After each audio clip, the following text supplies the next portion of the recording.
Ladies and gentlemen, welcome to Lore Week. I'm your host, just had a coughing fit.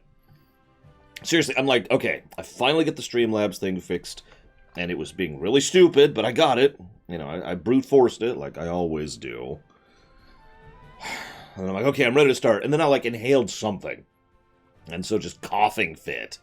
And I can't just sit here and start streaming while I'm going, yeah. So I'm like, okay, well, I'll just sit here and cough. And I'm just sitting here fully in outfit, ready to go, watching chat, coughing my head off.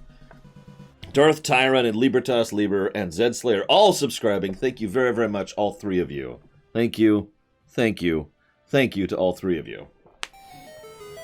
4 of you. Thank you, all 4 of you, very, very much.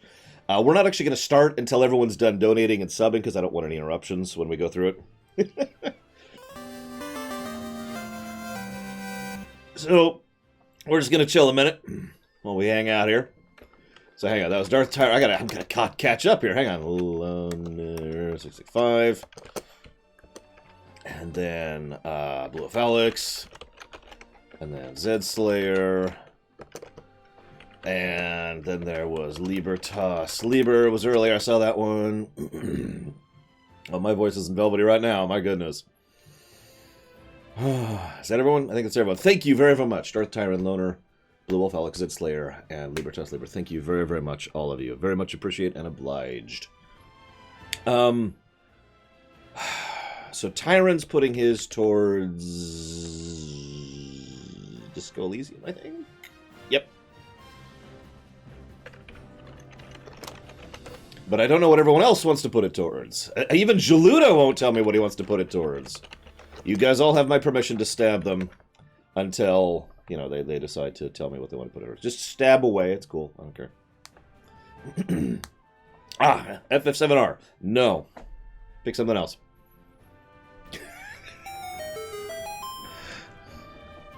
System Shock or Black Mesa? What the hell was that? You have a limited time to earn exclusive emotes. What? Is anyone else seeing that? In the top of their chat? I have a level 1 hype train? What the heck is that?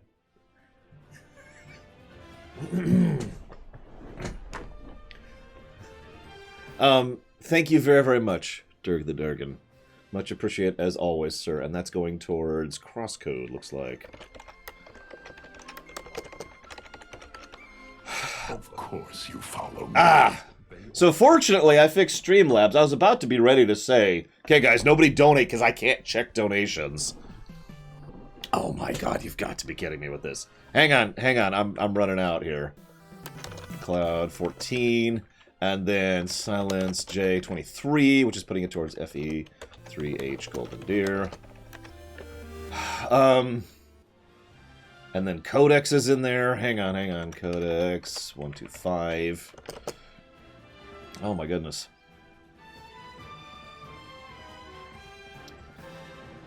And then Tazara's being Tazara, like is his want. No, I knew this was coming, Tazara. I think that's why that's why I didn't go live 15 minutes ago. Could've. But then I wouldn't be able to track donations, because Streamlabs wasn't working. That's why I'm late. So Tazara's being Tazara. Ice Tray, oh my god.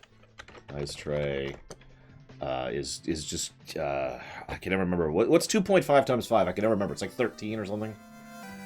5... 10, and then... No, it is 13. It is 13. I am right. I rounded that up. Okay, Final Cloud. I need stuff from all of you, by the way. Final Cloud's putting it towards my choice, so I'll put that down in dealer's choice here. CT Ice Tray? The only thing CT means to me is Chrono Trigger, so I just want to make sure we're on the same page there. Like, when you say CT, first thing that comes to mind is Chrono Trigger. And I'm checking. Look, it looks like it is actually working. So yes, I can actually check the donation. Thank you very, very, very, very, very much for the $43, Ice Tray. Thank you so much. I should bow more here. I'm gonna bow more. Bowing. I always count out in my head depending on how large the donation is. There we go. Thank you very, very much again. Hang on, I'm falling behind. Oh my god, we're at level 2. Okay, so these are going towards Chrono Trigger. I could just type CT, because like I said, that's all it means to me. Pwaka88 has subbed. Thank you very, very much, Pwaka. Codex just gifted a sub. So Codex is up to 2 subs now, which I still don't know what to put those towards. Pwaka's putting it towards Thronebreaker. You got it, Thronebreaker. I still need to know from Tazara, Codex, Jaluto, Libertas, Zed Slayer, Loner. Blue of Alex, you say that was a repeat. And Tazara. I already said that, though. Codex is putting it towards Greedfall. You got it.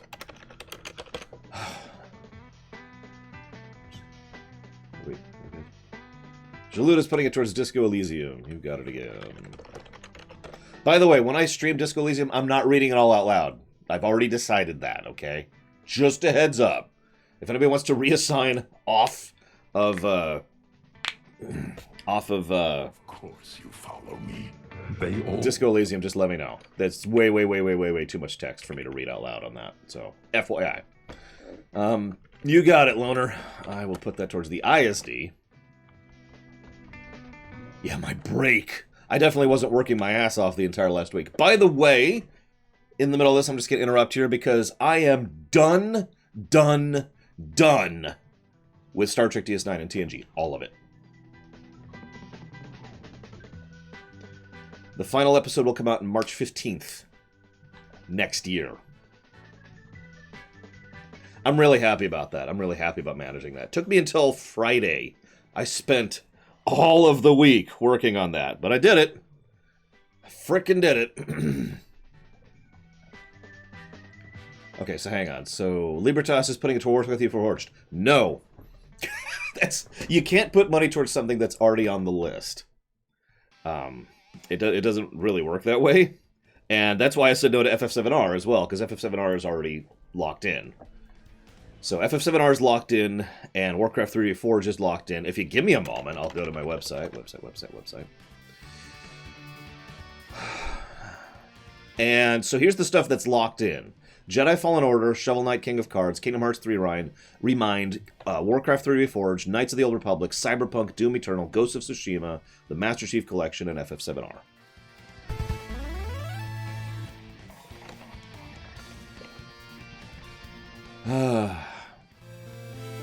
Oh my god. Really? Chrono Trigger? Ice Tray? Let me just open up with that. I feel like I missed some there. Hang on, scrolling up. I did, I missed a donation. So hang on, so that's another 5, so that's another 13.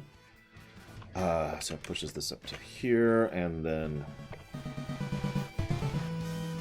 Yeah, Cyberpunk has been locked in for forever, exactly. Thank you very, very much, The Count, for your donation. Much obliged and appreciate, sir. And I'll put that towards Banjo-Tooie, which is lagging significantly behind Banjo-Kazooie, which is funny for reasons I'll get into later.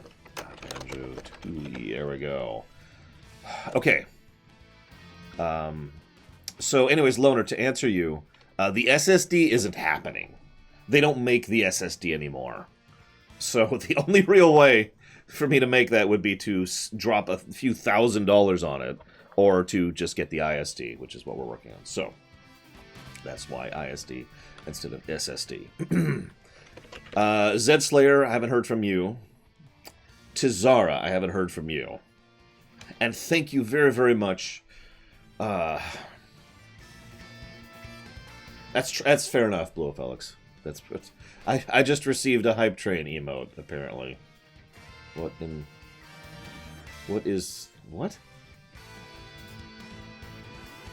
And Zed Slayer's putting it towards System Shock. Is that out? Hang on, hit that button. Why is it not going through? Elden Ring, that one you can do.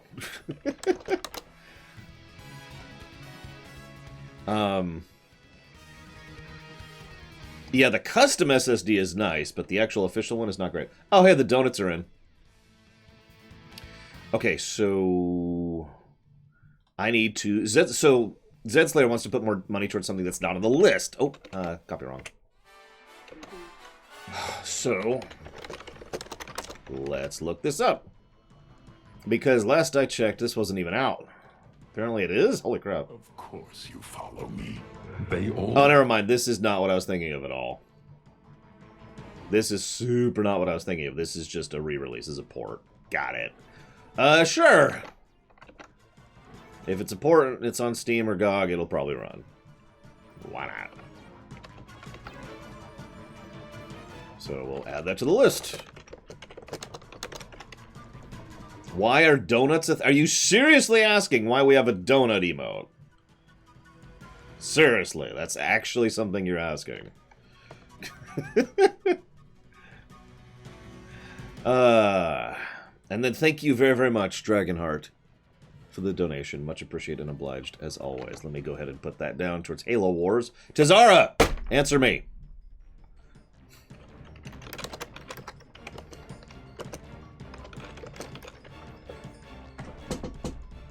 I'm stopping this stream until you answer me.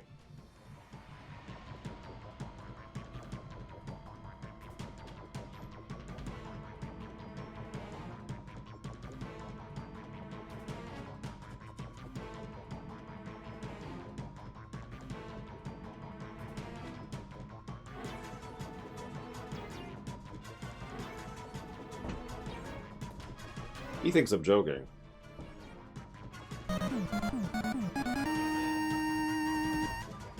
I mean, I got all day, guys. I've been debating going ahead and making a just straight up making a stop sign, and just sticking with that. Thank you very, very much, Walker. Much obliged and appreciate as ever and always. Thank you. And what would you like to put that one towards?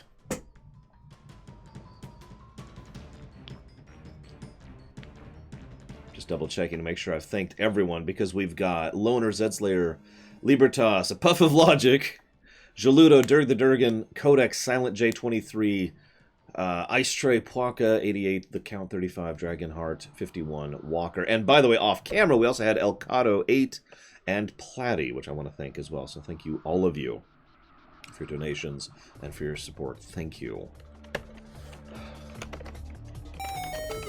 And Wraith.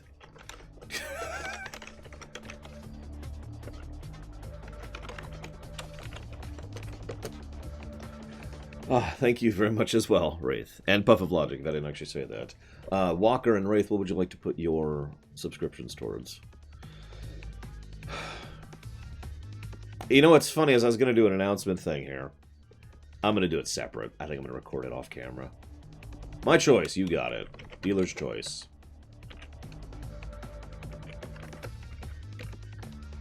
And Wraith is going to put it towards RE3R. You got it.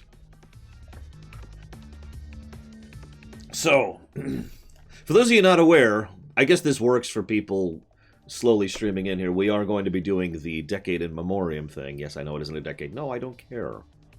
Oh, no, I'm not going to announce it now because I see it. I can't really announce it here. I have to record something, and I have to upload it to the first channel. Basically, what I'm going to do is I'm going to... So, some of you may have noticed that I make it a point of mentioning show news right at the very beginning of Lore Week. Now, the reason I do that is because that way people who aren't interested in Lore Week but still want to know what's up can go check it. Because Lore Week is basically the best vehicle I have for getting a hold of as many people as possible. Since if I put out a Twitter post, like 70% of you will never see that. If I put out a post on YouTube, you know, about 40-50% of you will see that. Excuse me, if I put out a video on YouTube. If I put out a post on YouTube, about 10% of you will see that. But Lore Week is where I can hit the largest number. It's somewhere around 70% based on my own numbers, which is fairly vague, but it's still about that much. So what I'm going to do is I'm going to make an announcement on the other channel, the first channel, and it's going to be like, hey guys, at the very beginning of Lore Week, I talk about show news, and I'm going to explain everything I just said. So I'm going to have to, that's why I say I have to record a completely separate video, basically saying, hey, and making sure that everyone's aware of that, especially now since we have so many new viewers over the last year, which is part of the point. That's all. That's the only announcement. So, I mean, it's been an interesting last 10 years, hasn't it? I started this show 8.5 years ago now, unintentionally. Technically, I started the show 6 years ago, but I sat down in front of my laptop at work during a lull and decided to start recording about 8.5 years ago. You want to feel weird? Mass Effect 2 came out within the last 10 years. Like, there's actually a lot of stuff that's come out in the last 2 years. It's kind of weird to think about, really. Or 10 years, excuse me, 10 years. But obviously, most of you have been aware of this, and awareness of this is also part of the motivation for that whole announcement I'm going to be doing on the other channel. But, yeah, I almost died. I can laugh about that now, but it's not a joke. I did actually nearly die. It was probably a matter of months, based on what I've been told. Yeah. And as a direct and immediate consequence of that near death, I suddenly found myself having a donation from Eberron, which he's putting towards Link's Awakening. Thank you very much. And I will jot that down immediately. Thank you, Eberron. As a direct result of that, I suddenly have had moments where I wasn't sure I could physically work. Now, I'd already started the show by then. By then, Mass Effect 3 had happened. In fact, we'd already started the Voyager Ruminations by then. But at the time, it was still basically just a hobby thing, something I was doing for fun. Turning it into a show, turning it into something that made money, yeah. I remember nobody believed me. Nobody. My sister, that's not true. My sister actually thought I could pull it off. And she's been consistently the one who has been proud of me the most. But everyone other than my sister said, there's no way. You're not going to be able to make a living off of sitting down and recording videos on YouTube. It's insane. Don't even think about it. In fact, as recently as, at this point, about 4.5 years ago, several of my family members still didn't think of this as a real job.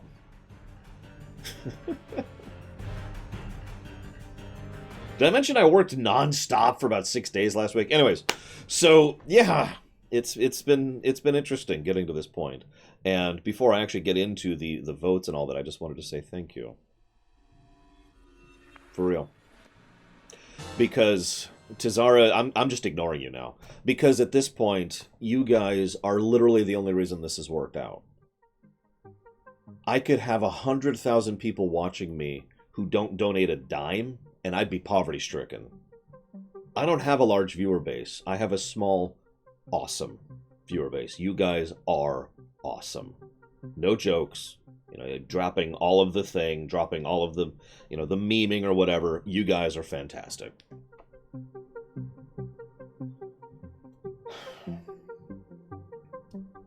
And Takoida is absolutely correct, by the way. I got real lucky, and I know it. I could work my ass off every day and not get a dime out of it, because that's life. Like that's real life.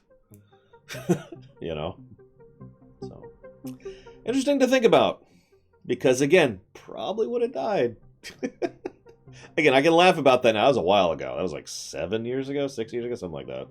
It was a while ago.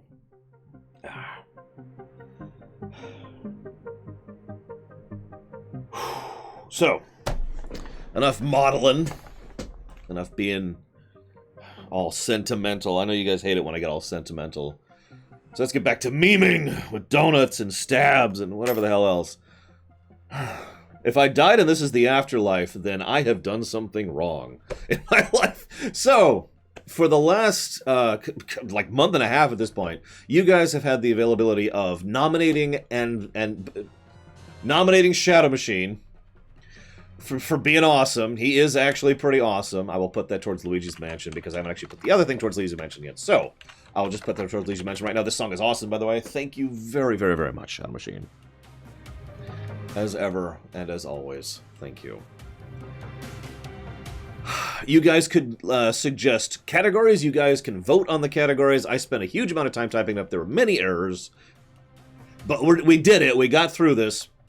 I spent some of the time this week processing and working this whole thing out. And we're going to go down the list. Well, not in the order that it's on the website. Not in the order it's on the spreadsheet, because this is a bad order. But we are going to go ahead and go down the list and list your guys' things, as well as mine. I actually sat down. This took me 4 hours, by the way. I sat down and spent 4 hours. Oh, there's been news, but screw it. We'll save that for next week. I'm serious, by the way. It can wait. None of it is urgent. So I spent 4 hours sitting down and processing this and figuring out songs and figuring out categories and, of course, giving my own answers. So the format we're going to go through here is I'm going to go down the list. I'm going to mention the thing, I'm going to pull up the vote, and I'm going to read your stuff, and then after I've given the Lore Walker's answer, I'll give my answer, which is basically the same thing we did with Voyager, and the same thing we are going to be doing when we get to TNG and DS9 in about a year, actually. Now, first we're going to cover television. Oh, I should mention something. This is all going to be live, basically. What I mean by that is I haven't actually seen the results to these. Thank you, Codex. I haven't seen the answers. I haven't seen the results. I've been deliberately avoiding the poll, so I have no idea what your guys' results are. So we'll see, and it'll be interesting, I'm sure. So my first playlist, hang on, so we're going to do television. We're going to start off with television, okay? So I figured, this is a good song for television. I should be taking timestamps. I just realized that. Hang on. Where are we at? We're at 21 minutes. So 21 minutes, TV. Ladies and gentlemen, so first we've got, so here's our categories for TV. Worst anime, best anime, worst animated, best animated, worst live action, best live action. This is really hard for me, but first let's go ahead and cover your thing. So for the worst anime, we had Sword Art Online, Hyakkyu Hoshin Engi, Homes of Kyoto. You know what, I'm going to stop. I give up. Let's just pull up the poll. So here we go. Let's see the results. Boop. All right, so at the very last, with absolutely 0 votes, we have Hyakkyu Hoshin Engi, Homes of Kyoto, and Gundam Age. Nobody voted for those whatsoever. We had a very small number of votes, less than 10, for, in order, Gundam Reconquista in G, Steins Gate 0, Mira, Niki's Future Diary, Re:Zero, Seven Deadly Sins, One Piece? Really? One Piece? Tokyo Ghoul Re, Boruto, Bikini Warriors, Arrow Manga Sensei. I'm sorry, what? And towards the top, so the 4th worst anime of the decade for you guys was Darling in the Fran XX. I have no idea how to pronounce half of these. Number 3 was Sword Art Online 2. There's a 2? Hang on, really? I mean, I know I typed this up, but I was just mindlessly typing. That's why we had errors. I'm not good at data entry. Okay, so anyways, number 3 is Sword Art Online 2. In number 2, for the second worst, and this is very close, at 23 votes, we had Berserk 2016. What the hell is Berserk 2016? I'm actually curious. I mean, I know what Berserk is. What the hell is Berserk 2016?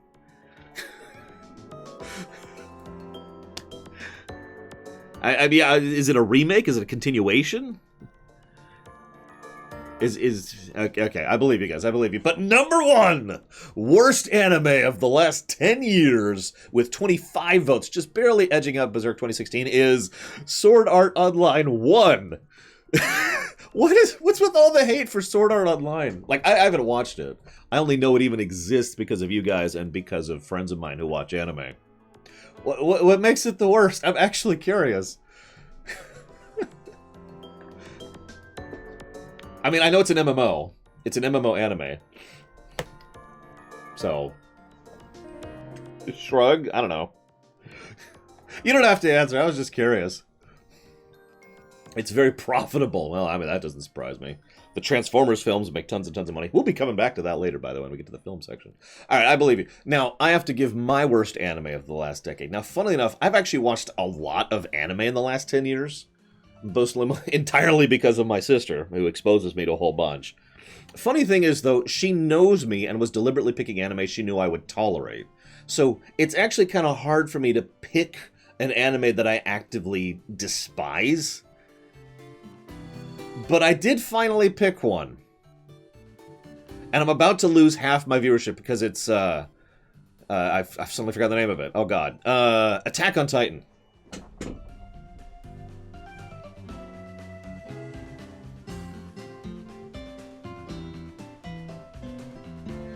I had to stop watching. It's not even gory, it's just gross. It's just so gross. Like the walking corpses is just kind of, huh? But then like the and then the spitting out the chewed up but not digested bodies, just what? No, thank you. God, yeah, I've heard from many people. This is why Sis had me watch it. Actually, I've heard from many people that the politics and the behind the scenes stuff are really good. But I couldn't get to that. I was just like, there's this giant wall of guck in the way. You know what I mean? Anyways, that's why. So that's why Titans, Attack on Titan's my favorite. So best anime. So best anime. So hang on, let's pull this up here. Attack on Titan's on the list. Okay, hang on. So for you guys, best anime. Oh my god, you've got to be kidding me. So in dead last, yeah, it was Squick for me. Exactly, it was Squick for me. In dead last for best anime, Ascendance of a Bookworm, Mobile Suit Gundam Iron Blooded Orphans, Gundam Build Divers, GGG no Kitaro, Saint Young Men, and Vinland Saga. I don't think I've heard of any of these. Oh my god, this is weird. So we've got all of these have exactly one vote for favorite anime of the last 10 years. Darling in the Franxx, apparently is how that's pronounced, Land of the Lustrous, Mega Lowbox, Sword Art Online, Alternative Gun Gale Online, I'm not sure what that is, Anohana, The Flower We Saw That Day, Devilman Crybaby, That Time I Got Reincarnated as a Slime, The Place Further Than the Universe, and Dr. Stone. That's 9 answers, all of which had 1 vote for them. Then we have a whole bunch which have 2, 3, 4, 7, 8. So all of these have less than 10 votes. Oh, it's season 2. Okay, thank you, Blowfox. There you go, season 2, start out online. So we have My Little Witch Academia, which I've actually seen a little bit of, Shiro Bako, Space Dandy, Demon Slayer, Violet Evergarden, Made in Abyss, and Kill la Kill, which I'm also familiar with. All of those have less than 10 votes, leading us up to the top 1, 2, 3, 4, leading us to the top 5. In 5th place with 14 votes, we have Fate/Zero, which I feel like I've heard of before, but I don't think I've seen. In 4th place, with 15 votes, we have Puella Magi Magico Magica. I'm very disappointed in all of you. In 3rd place, we have My Hero Academia. That doesn't surprise me at all. In 2nd place, we have One Punch Man, which really doesn't surprise me. Actually, I'm sorry, I'm speaking incorrectly. One Punch Man and My Hero Academia actually are tied for 2nd. My bad. So both of them had 17 votes. So, and then well in the lead with 22 votes is Attack on Titan.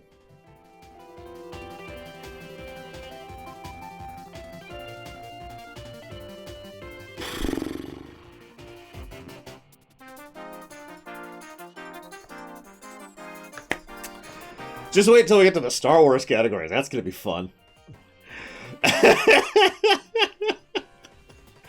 My personal favorite is Puella Magi Magica Magica. That's anybody who knows me knows that is true. That is duh, right? It's an anime that I actually enjoyed, which is incredibly rare. Like if I actually sat down and figured out how many animes I have derived enjoyment from, it's probably about 5. And I did a full rumination on the show, and as a unique favor to Raximus, who requested it. And yeah, by the way, Anime Man is dead. Just making that clear. Which 5? Magica Magica Blue. Bleach, believe it or not. I actually have watched all of the anime of Bleach with my friend Gary, like the whole thing, all the way through. So, Bleach, Magica Magica Blah. Oh god, I can't think of the name of it. It's the Alucard one. Which is... And he's like... He's just absolutely ridiculously overpowered. And Hellsing, thank you, Hellsing. God, couldn't think of the damn name of it. Azumanga Daioh, which I actually watched the entire show of with my sister. That was awesome. I love slice of life stories, and That was a really good slice of life story for me. And I feel like there is another one. Oh, Death Note. I knew there was a fifth. Death Note. Yeah, Bleach kind of... Yeah, Hellsing wasn't really squicky. Well, Hellsing was bloody, not gory. You know what I mean? Like, Hellsing never bothered me. Okay, so, but yeah, Magica Magica for me, I didn't like Full Metal Alchemist. I actually have watched Full Metal Alchemist and another Full Metal Alchemist. I don't know which is which. I have also, by the way, I have also watched... Oh god, I did a rumination on the movie.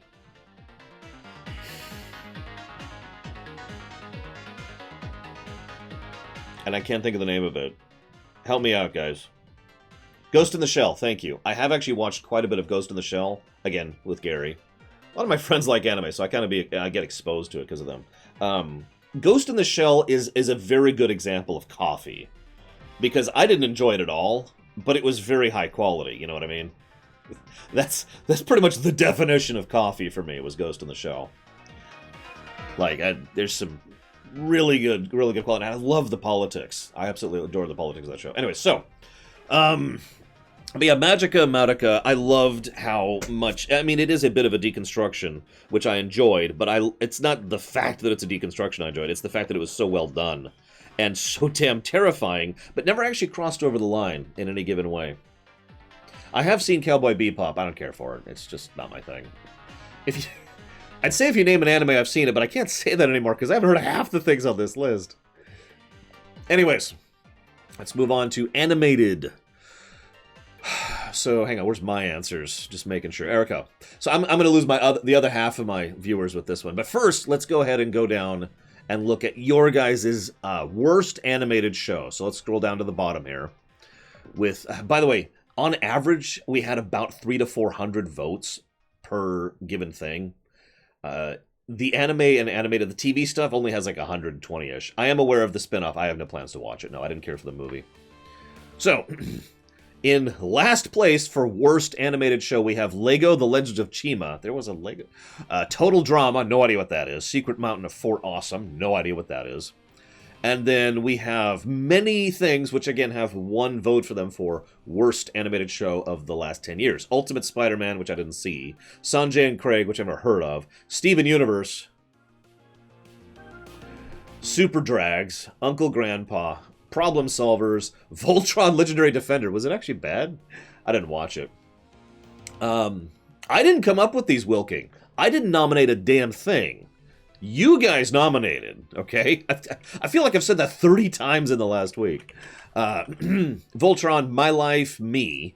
And I guess that's it. So that's 8 for the worst. Then we also, above that, just barely, again, in the 10 votes and under, we have Looney Tunes Show, Planet Sheen, Alan Gregory, Rick and Morty, Breadwinners, The Simpsons. I'm surprised Simpsons didn't get more votes. Neo Yokio, no idea what that is. She-Ra and the Princesses of Power. I thought that was good. Like, I haven't seen it. Legend of Korra? Yeah. I've actually seen some of Legend of Korra, and I mean, I don't care for Avatar The Last Airbender, but I actively disliked Legend of Korra. Anyway, Star Wars Resistance, I'm with that. I didn't even keep watching that. Big Mouth, never heard of that. Which leaves us with the top 4. In 4th place for worst animated show of the last 10 years, the Powerpuff Girls reboot. They had a reboot? Really?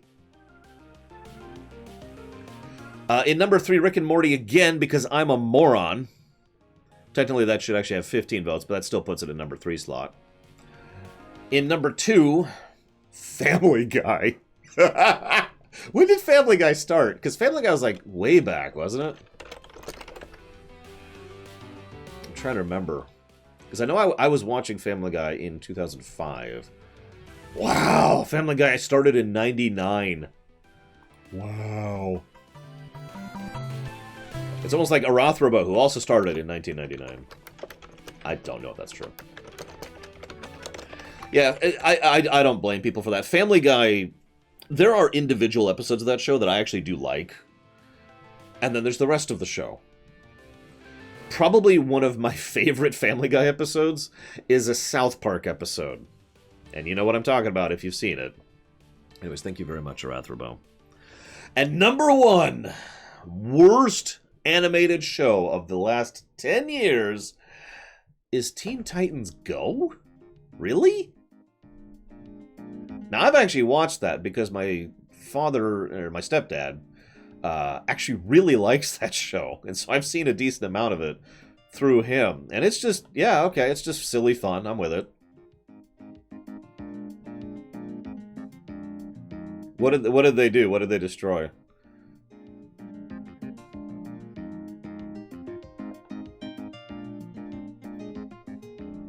Like, I'm watching chat here like, really? I mean, if it's not your thing, I totally get that. After all, my worst animated show of the last 10 years is Rick and Morty.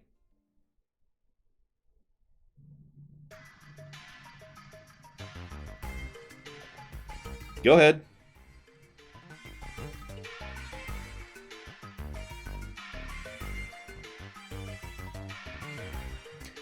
For the record, a lot of my friends really like Rick and Morty, which is how I've been exposed to it. Is it coffee? I don't know. Because I hate that show.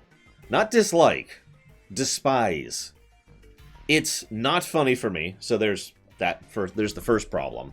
And if a show isn't funny, then, you know, if a funny show isn't funny, you know, obviously it's not going to work for you. But there's also the fact that I look at that and I'm like, what in the world? Because there's also a lot of gross. Just random weird gross, like eyeballs being pulled out and just random vomits dripping from his head and weird things. I don't know. I mean, you guys can like it, and again, I expect most people like it. In fact, I'm surprised it was the number 3 slot for worst. But I can't stand that show, personally.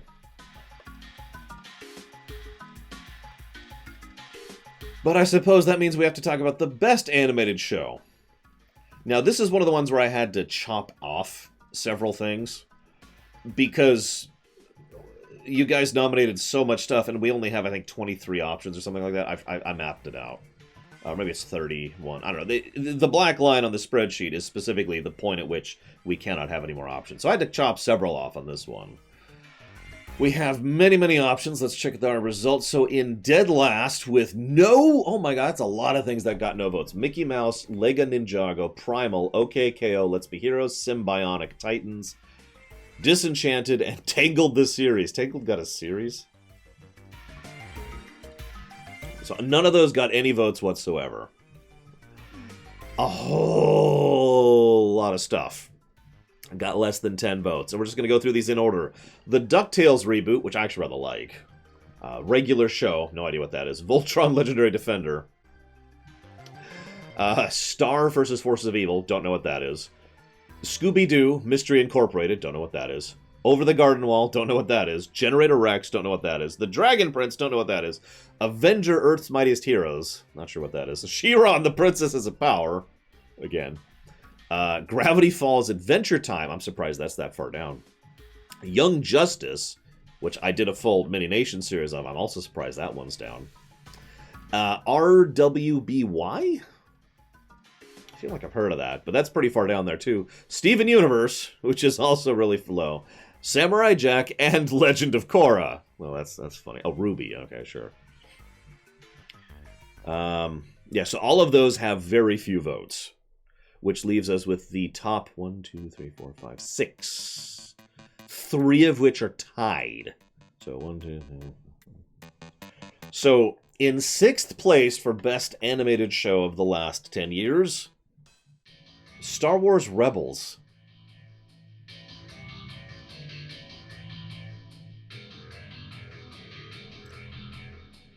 I'm a little surprised by that. Now, granted, I really liked Rebels, but I will freely admit that Rebels was an extremely flawed show. Tied for 3rd place is BoJack Horseman, which I've never heard of, the Netflix Castlevania, which doesn't surprise me at all, and South Park.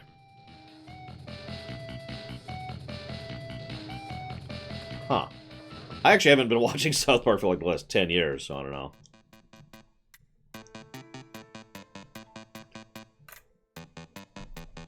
In number 2 is My Little Pony. And in number 1, by a huge margin, 17% of all votes, is Clone Wars.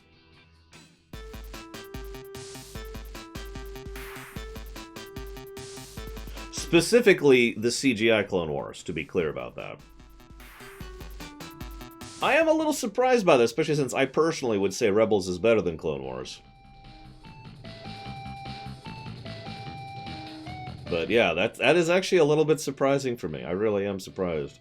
Then, I mean, I liked Clone Wars, but it also has a lot of this going on in terms of quality. Oh, I didn't actually know that next time. I just wanted to clarify, because I don't know.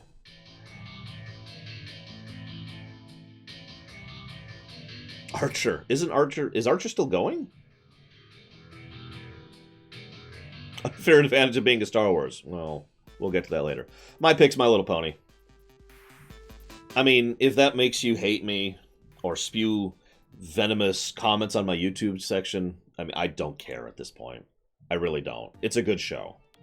It is, in fact, a surprisingly good show. So yeah, my pick is My Little Pony. Bam. Moving on. By the way, we'll be doing Season 2 of the My Little Pony Streaminations later today, so look forward to that. But for now, we have to cover the worst live-action show.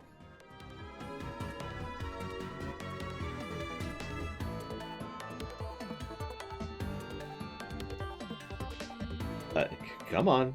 There we go. So... okay, hang on. Alright, so... At the very bottom... let's just cover the 0 through 10 votes in one bundle. So in order from worst to best, we have The Playboy Club. Are We There Yet? Courtney and Kim Take Miami. Courtney and Kim Take New York. Chloe and Lamar. Dexter. I've heard of that one.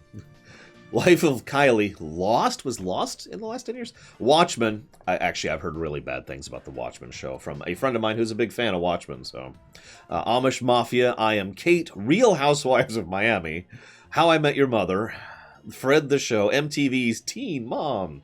And that's it. So that's all the hardly any votes for worst, which leaves us with the top. This is a hell of a spread. 1, 2, 6, 7. So in... Wait, what? Really? 1, 2, 3, 4, 5. Yeah, no. Okay, so...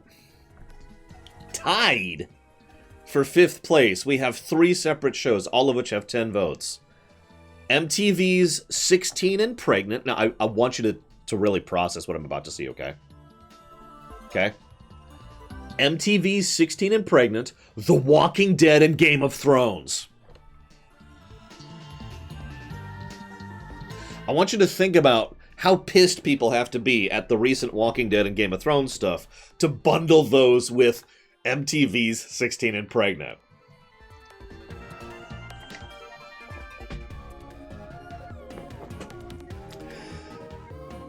In 4th place, for worst live-action show, Jersey Shore. Yes, I've actually seen bits of that. In 3rd place, Batwoman. Yes. Just abso-frickin-lutely yes.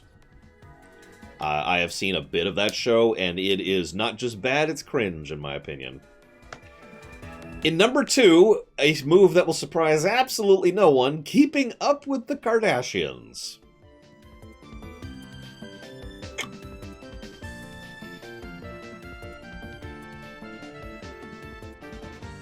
And number 1.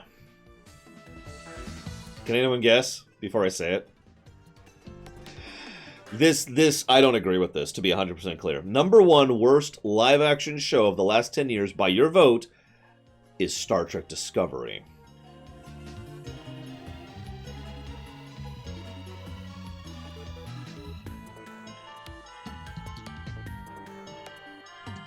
I don't even like Discovery Season 1. I don't. But I'm pretty sure I'd put Keeping Up with the Kardashians and Batwoman and Jersey Shore as worse than that. What was my pick? Hang on, I have to think about this one. Hang on, where's my pick? Oh yeah, pass. I forgot about that.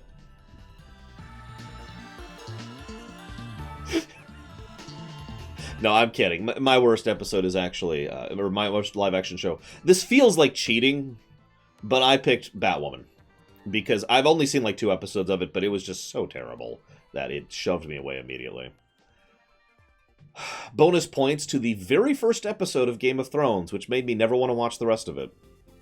So now we have to switch over to Best Live-Action.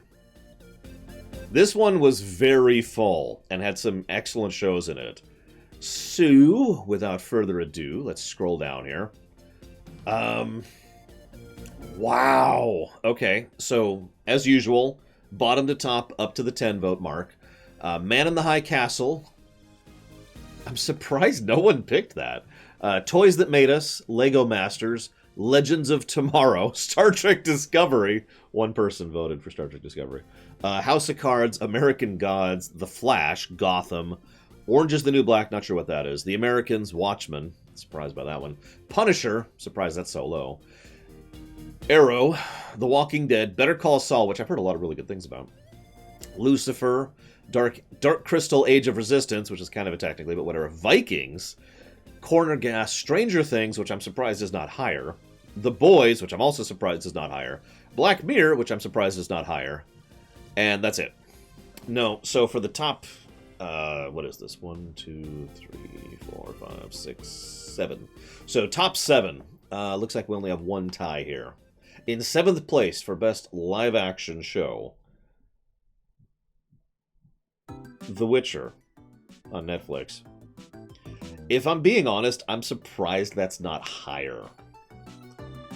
Oh, I don't like The Boys at all, Zitzler. In fact, I have been told by many people to not actually watch it. It is very recent. And but that's the point. Most people tend to think more of recent stuff. If you looked at the nominations, a lot of these are stuff that happened within the last 2 or 3 years.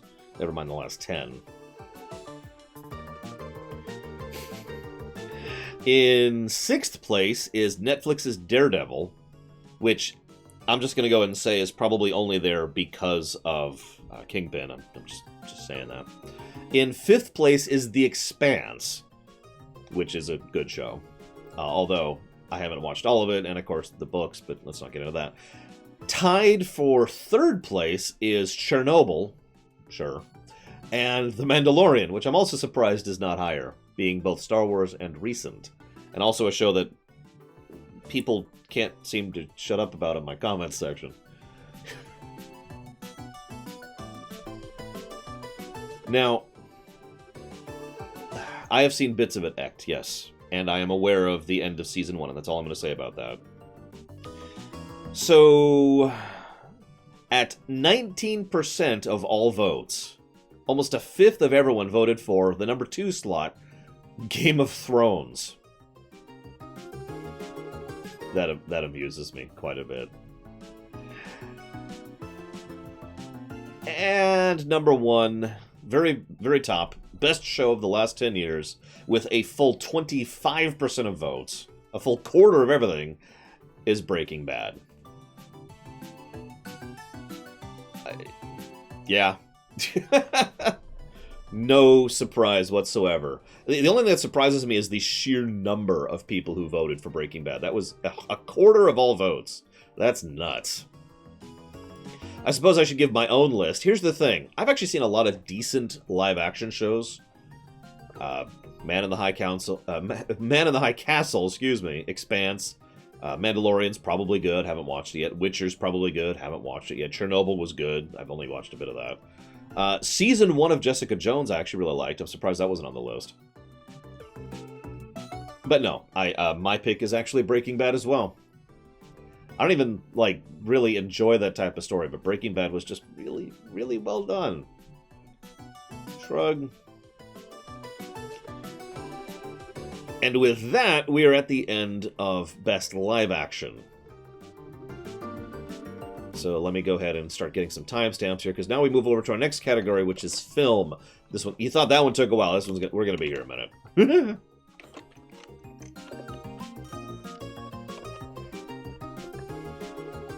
What would you pick, Javan and Max Time? If you don't mind my asking. So yeah, film. So I had to redo the order a bit because the order in the spreadsheet was terrible. Right at the beginning, most surprisingly bad film of the decade, which I gotta find the category out here. Surprisingly bad, surprisingly bad. Yeah, we actually have a different playlist for this, actually. If you give me a second. In fact, we're gonna switch down to here. So, hang on. Most surprisingly bad. There we go. Surprisingly bad. I've already predicting what's going to be the answer, and I'm right. But okay, so most surprisingly bad film of the last 10 years. Gotcha, Max Time. I haven't seen 2 of those, so. In dead last, we have The Irishman and the Lego Ninjago movie. We also have Once Upon a Time in Hollywood, the Emoji Movie. Why is that even on the? Why is that surprisingly bad? Solo, a Star Wars movie, Captain Marvel, with 6 votes, Infinity War, Pirates of the Caribbean on Stranger Tides, which I think is 4, as in Pirates of the Caribbean 4. Fantastic Beasts: The Crimes of Grindelwald, which I actually enjoyed for what it was. 1, 2, 3, 4, 5. So, in 5th place for most surprisingly bad, again, stressing the surprisingly, is Star Wars Episode 7, The Force Awakens. In 4th place for most surprisingly bad film of the last 10 years is Black Panther. In 3rd place for most surprisingly bad film of the last 10 years is Batman vs. Superman. In 2nd place for most surprisingly bad film of the last 10 years is Star Wars Episode 9. And in 1st place with an astonishingly huge 37% of all votes, over a third of everyone voted for Star Wars Episode 8, The Last Jedi, as most surprisingly bad film of the last 10 years. By the way, this is a good time to remind you guys that I have basically one rule when it comes to my show, and that's don't be a dick. So be civil. Just saying. Just reminding everyone.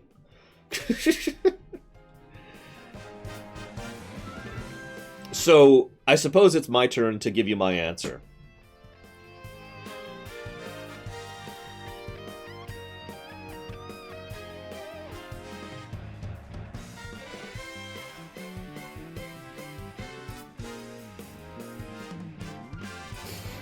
So I actually understand the point of the question, which was a film that I was surprised by how bad it was.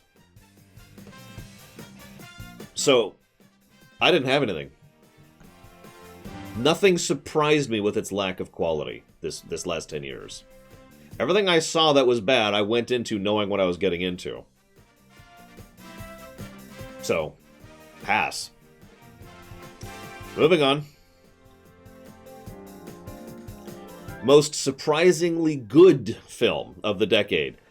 I actually had a hard time with this one. I'm just going to tell you that right now. Because there were actually, I think, 4 films this decade that I wasn't expecting to be good and surprised me with how good they are. But let's go with your answers. So first, we scroll way down to the bottom. In dead last, we have Thor. And then we have Klaus, which I don't know what that is. The Social Network, Godzilla King of Monsters, that's the recent one. Star Wars Episode 9, Rise of the Skywalker. Ready Player One, Avengers, the first one. Solo, A Star Wars Story. Alita, Battle Angel. Frozen. The Lego Movie. Avengers Infinity War. Detective Pikachu. We're not at that category yet, Cadabo. That wasn't the category. The category was most surprisingly bad, and my answer is not applicable. So, we had a hell of a spread on this one for most surprisingly good. Thor 1. Hang on a second. Which came out in April 7th, 2011. I mean, I'm staring at it. It came out here May 6th, 2011. Anyways, so hang on. So we got 1, 2, 3, 4, 5, 6, 7. So in 7th place for most surprisingly good film of the last decade is Star Wars Episode 8: The Last Jedi. In 7th place is Von Baconeater. I'm surprised how good he is too. It's amazing, really. Thank you very, very much, Von Baconeater. Much obliged and appreciate as always, sir. Thank you. Now I've lost my place. This is why I don't want 1, 2, 3, 4, 5, 6. In 6th place for most surprisingly good film of the last decade, Jumanji: Welcome to the Jungle. I'm actually with that. I actually haven't seen it, but nobody I've seen, nobody I have interacted with is expecting that film to be good, and it is actually surprisingly good. 2, 3, 4, 5. In 5th place, Spider-Man Into the Spider-Verse. Yeah, I didn't expect that to be good either. In 4th place, Guardians of the Galaxy, which was one of my picks. Like I said, I had a whole bunch of films that I wasn't expecting to be good, and that was one of them. I mean, I walked into that being like, all right, sure, whatever, it's an MCU film, I'll see it. Oh my god, it's actually good! In 3rd place, now this one doesn't surprise me at all, John Wick. How many of you expected John Wick to be good walking into it?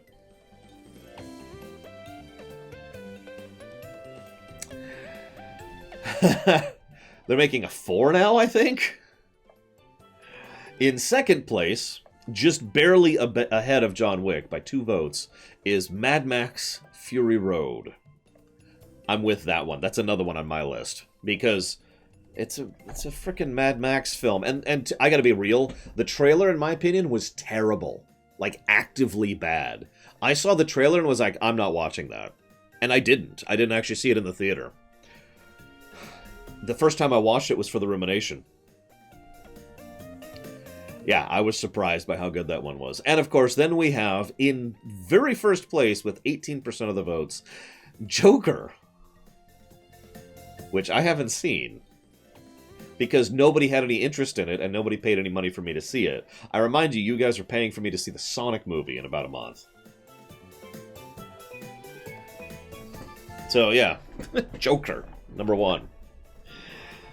Now, most surprisingly, and I've already kind of given this away, because, you know, I wasn't expecting John Wick to be good. I wasn't expecting Guardians of the Galaxy to be good. I wasn't expecting Spider-Man Into the Spider-Verse to be good. I wasn't expecting Jumanji to be good. I wasn't expecting Detective Pikachu to be good.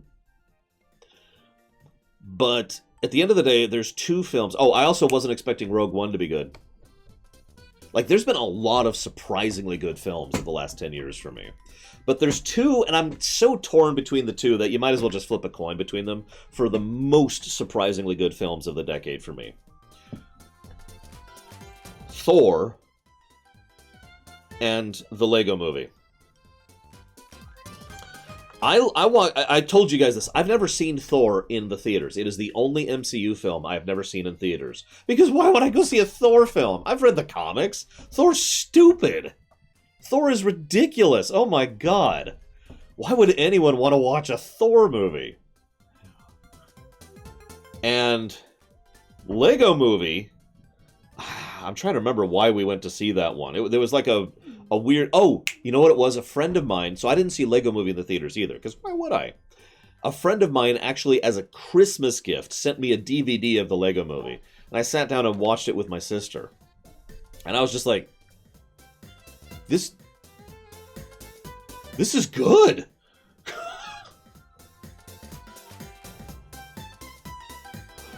So yeah, for me, it's a tie between Thor 1 and Lego Movie. Neither of which I've seen in theaters. And never will at this point. Unless they do like a re-release thing. So next up, we're going to go ahead and hit Worst Protagonist of the Last Decade. Film protagonist, obviously. We had very few nominations and votes for this, so we're just going to run through this in order. From bottom to top, we have Terrence Hightop. I have no idea who that is. Katai Rage. Sadly, now that I say it out loud, I know exactly who that is. Sarah Connor. Katniss Everdeen. I think that's the Hunger Games. Aragon. Was there an Aragon film in the last 10 years? Clark Kent. And then in the top 4, so, okay, number 4, we have Anastasia Steele, which I believe is the 50 Shades of Grey thing. Something like that. Carol Danvers, a.k.a. Captain Marvel, in number 3. Bella Swan with 38 votes, that's 22% of votes, in number 2. That would be from the Twilight series.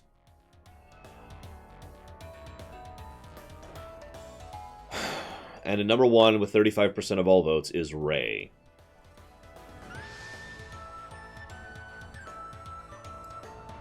Now, for my own pick on this, I actually had a really hard time with this one. By the way, hi, Gary.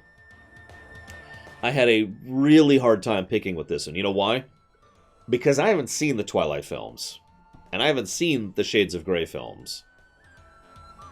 And I haven't seen the Hunger Games. And so this is actually something that kind of I was running into a bit of a problem with. I had to limit myself. My own rule was I had to limit myself to things I had actually been exposed to, in part or in whole. So I can't pick all of the obvious picks. So I pass. Because I can't think of one. Not really. Best film protagonist of the decade. Ray's on this list too, by the way. This is a long list. Okay, so starting from the bottom and working our way up here. Jesper, no idea who that is. Klaus, no idea who that is. Wildstyle, Lego. Emmett, Lego. Carol Danvers, that's Captain Marvel. Diana, Wonder Woman. T'Challa, Black Panther. Finn, that would be Star Wars. Mary Jackson, no idea who that is. Dorothy Vaughan, don't know who that is. Peter Parker, obvious. Peter B. Parker, amusing. Clark Kent, Poe Dameron, Katherine Johnson, don't know who that is. Katniss Everdeen, Katie 63.7. Furiosa, surprised she's that far down.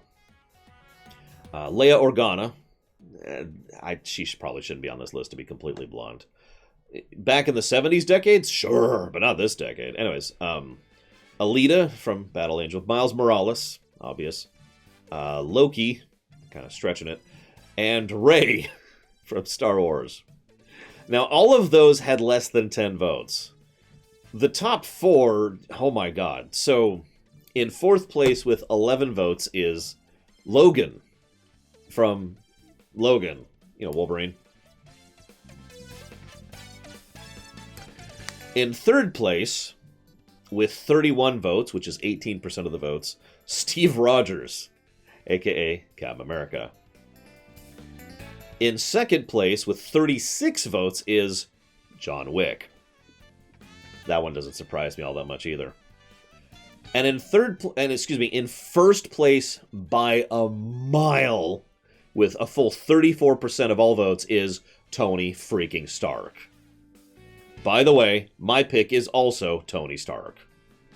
In addition to being an excellent character who...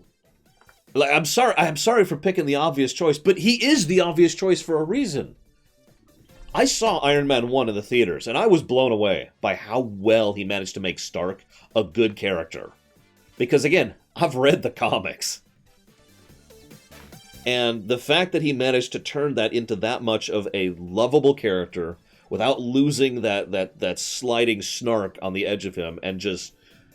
And Robert Downey Jr., I admit I was a little biased on this one because this was Robert Downey Jr.'s success story. It wasn't the first thing he did when he came back, but it was the first thing he did when he came back which really succeeded. It was basically Robert Downey Jr.'s success story in addition to the fact that it was Tony Stark's success story. And I've always believed, and I've said this many times, I've always believed that one of the reasons he nails Tony Stark so well is because he's been there. Because he has actually been through a lot of crap in his life. And he's just pouring that into his performance. I don't know if that's true or not, but I've always believed that since the very beginning. Okay, so... yeah, I know, right, Pyman? Some of it, a decent amount of it was his own fault. But he turned it around. Holy crap, he turned it... Okay, so, villain Okay, so let's move forward. So we're going to go with worst villain of the decade. Let me make sure. Yep, okay.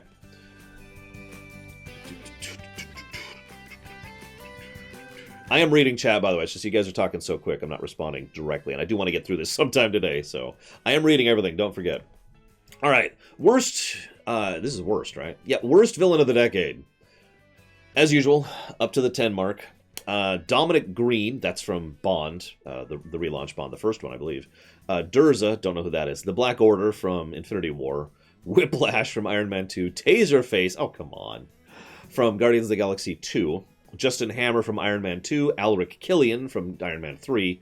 General Hux, you know who that is. Ultron from Age of Ultron. The Knights of Ren from, I guess, Rise of the Skywalker. Sheev. Holdo. Really? Okay, sure, whatever.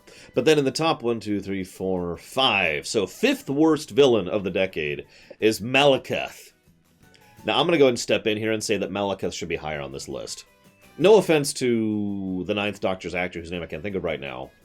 But honestly, Malekith was a non-character. I am evil. And that was his character. Eccleston, thank you, Chris Eccleston, who is actually a good actor. It's just terrible, terrible villain. In fourth place, now I actually agree with this, Steppenwolf from Justice League film, if you don't remember who that is. Steppenwolf absolutely qualifies here as well, because he was also incredibly generic. Yeah. Just, all mortals will be destroyed. Steppenwolf was terrible.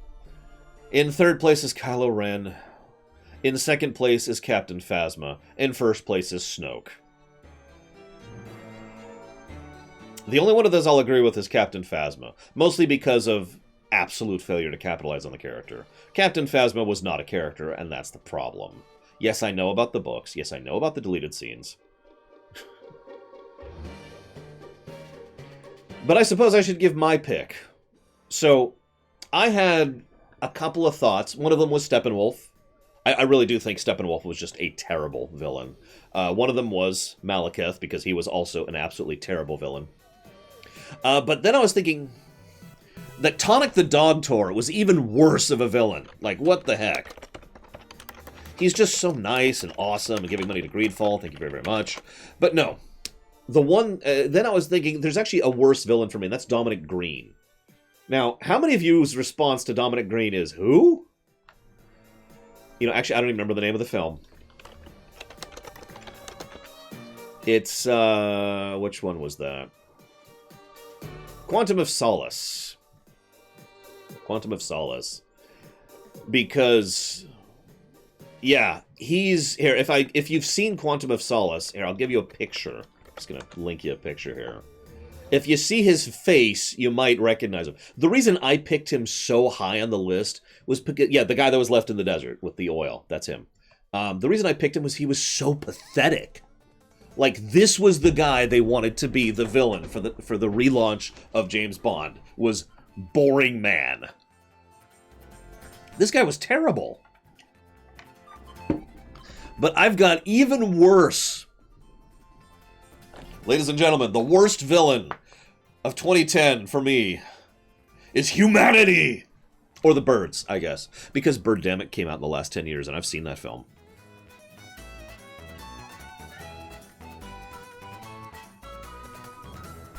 Moving on.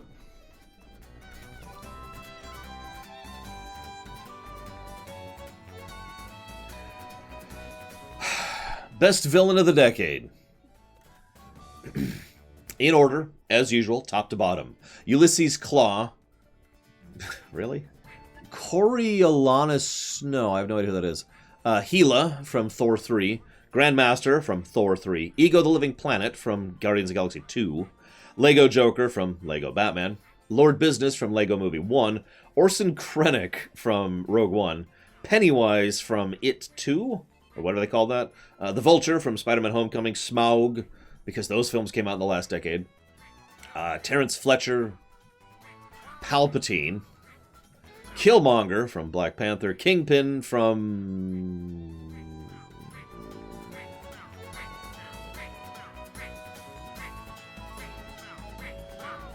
I don't think Kingpin's been in a film. Oh, Spider-Verse. Right. Sorry, Spider-Verse. No, this is films, guys, not shows. But you're right. He's in Spider-Verse. I actually forgot about that. I did a rumination on everything. So, Kingpin from Spider-Verse, Darth Vader from Rogue One, and in 4th place for best villain of the last decade is Kylo Ren. Yeah, that surprises me. In 3rd place is Loki, which completely doesn't surprise me. In 2nd place is Joker, probably from Joker. And in 1st place, with an insane 38% of the votes, which is the biggest percentage block we've had so far for these things, is Thanos.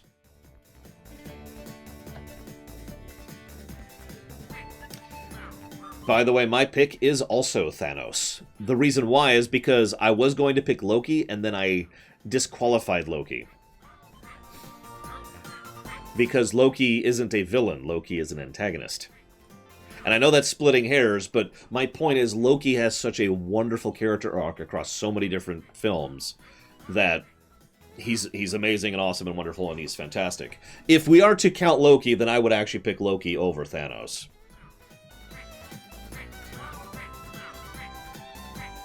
By the way, I also did a rumination on Infinity War and Endgame just a few months ago, which admittedly has actually moved Thanos up on my list.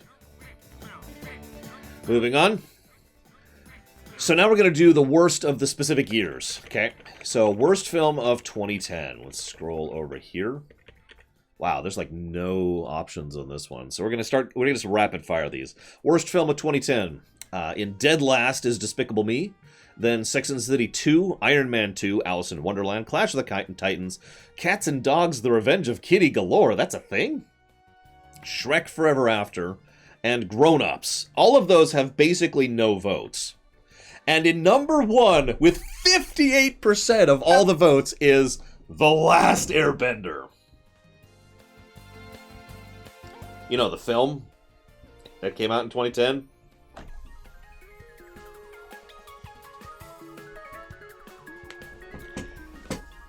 Yeah. For me, I actually have another one that I thought was worse. But that's because I haven't seen that film. Worst film for me of 2010 was Transformers 2, Revenge of the Fallen. A film that I will never stop pointing out the fact that they started filming before they had a script. And by God, it shows. Bonus points to Last Airbender for probably being worse. But again, didn't see it. On the films list, I have a lot of things in parentheses for films that... that is literally true. You can look it up, Jobin. That is 100% true. I've actually looked into Transformers 2 because I'm a geek. And... whew. Anyways... That, for those of you who don't remember, 2010 was when actually, it was more like 2008 or 2009. But the point is, that's when the screenwriters strike, the big one, was still going. Yep. Anyways, so in parentheses for 2010, Last Airbender, because, I mean, duh. I haven't even seen it, and I know how bad that is. Best film of 2010. Starting from the bottom, working our way up, we have Dante's Inferno, an animated epic. I don't know what that is. Justice League, Crisis on Two Earths, don't know what that is. Secret World of Ariety, don't know what that is. Megamind, I actually do know what that is. Kick-Ass, which I actually didn't like at all, but I know a lot of people did. Tangled, which is surprisingly far down on this list. The Social Network, which was also on the worst list. And 1, 2, 3, 4, 5. In 5th place, we have Harry Potter and the Deathly Hallows, Part 1. In 4th place, actually, sorry, these are tied. Harry Potter and the Deathly Hallows Part 1 and How to Train Your Dragon 1 are both tied for 4th. In 3rd place is Toy Story 3. In 2nd place is Scott Pilgrim. And in 1st place, by a huge margin, is Inception. I'm a little surprised Inception's that high. I didn't like Inception, personally. I mean, it was fine. It just wasn't really my thing, so okay. That's pretty much my thoughts on that one. As for me, well, we did have Deathly Hallows, Part 1, which I did like, and we did have Scott Pilgrim, which I couldn't pick Scott Pilgrim as a favorite, because the first half hour of Scott Pilgrim is really, really, really boring for me. Anybody else have that reaction to Scott Pilgrim? Like, it's like you're watching an indie romance flick for about 30 minutes, and then the film starts. And the rest of it's great. But no, my pick is Toy Story 3. Toy Story 3 is a really, really good film. And, yeah, I got nothing else to add to that. Toy Story 3 has a scene where all the toys wordlessly hold hands as they're about to be dumped into a magma pit.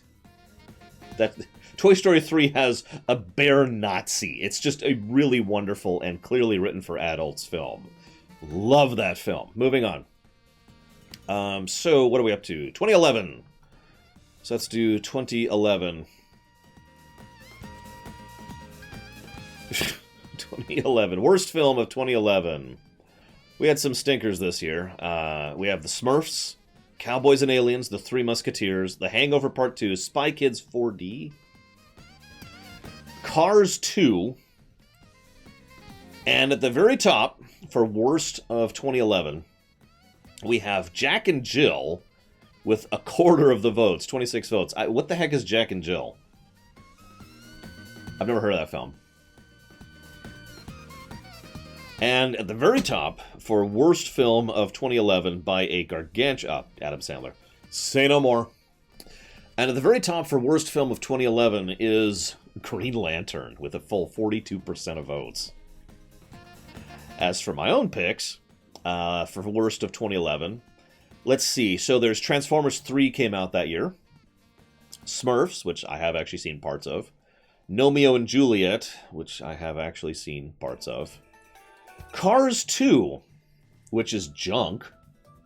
Cars 2, for those of you who can't distinguish the Cars films, which I don't blame you, is the one which was all about the redneck guy who was a Bond... It was a Bond parody.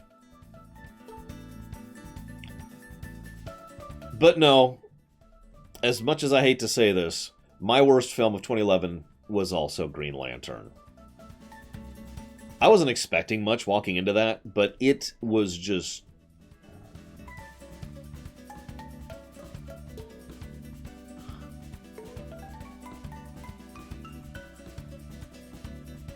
Yeah, it's so bad, even Deadpool joked about it. Bonus points for a film I have not seen. Human Centipede 2 came out in 2011. Don't look up the plot synopsis. I'm serious. So, moving on to best film of 2011. Human Centipede, no.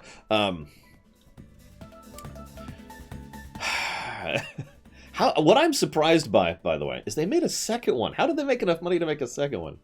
In last place, so best film of 2011. So we've got Arthur Christmas, which I have no idea what that is. Samsara, The Adventures of Tintin, Rango, which I don't know what that is. Rio, which I don't know what that is. Sucker Punch, which I actually really didn't like.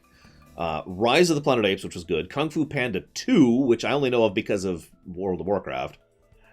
And in top 3, number 3rd, best film of 2011 is X-Men First Class, which... Yeah, actually, that was a pretty damn good film. Another one for my surprising good list, by the way. In number 2 for best film of 2011 is Captain America, The First Avengers. And number 1, very top for 2011 with 29% of the votes, is Harry Potter and the Deathly Hallows Part 2. As for my own pick... I was debating between the big 3, which is actually Deathly Hallows 2, X-Men First Class, and Captain America. But ultimately, I had to give it to Captain America. Especially after having done the rumination on it, which actually really increased my enjoyment of that film. I hate to go with the crowd, but yeah, no, Captain America was the best one down here. So, moving over to 2012... Hang on, this isn't such a weird order. Worst film of 2012. Not a lot of options here. So we have Dr. Seuss's The Lorax, Wrath of the Titans, Mass Effect Paragon Lost? Sure. Snow White and the Huntsman, which I can't believe they tried to make that into a franchise. Abraham Lincoln Vampire Hunter. This is the worst list, by the way. Resident Evil Retribution. I gotta be honest, I don't even remember which one that is. Battleship, which I like to use as an example of the fact that we've peaked as far as ridiculous movies. They made a Battleship movie. Like, that's it. That's the end. We've terminated. That's as bad as it's getting. Ooh, it's one of my favorite songs. And number one for the worst film of 2012 is The Twilight Saga: Breaking Dawn, Part 2. Oh yeah, Battleship is also crap, in addition to the fact that it's a Battleship film. For my own worst of 2012, what do we got here? So there's actually a lot of films I didn't like in 2012. There was Men in Black 3. There was Dark Knight Rises, which was the third Dark Knight film. There was Cabin in the Woods, which I actually really didn't like. And Cloud Atlas, which I didn't enjoy. However, for the worst film of 2012, for me, I had to give it to something that wasn't even on the list. Amazing Spider-Man 1.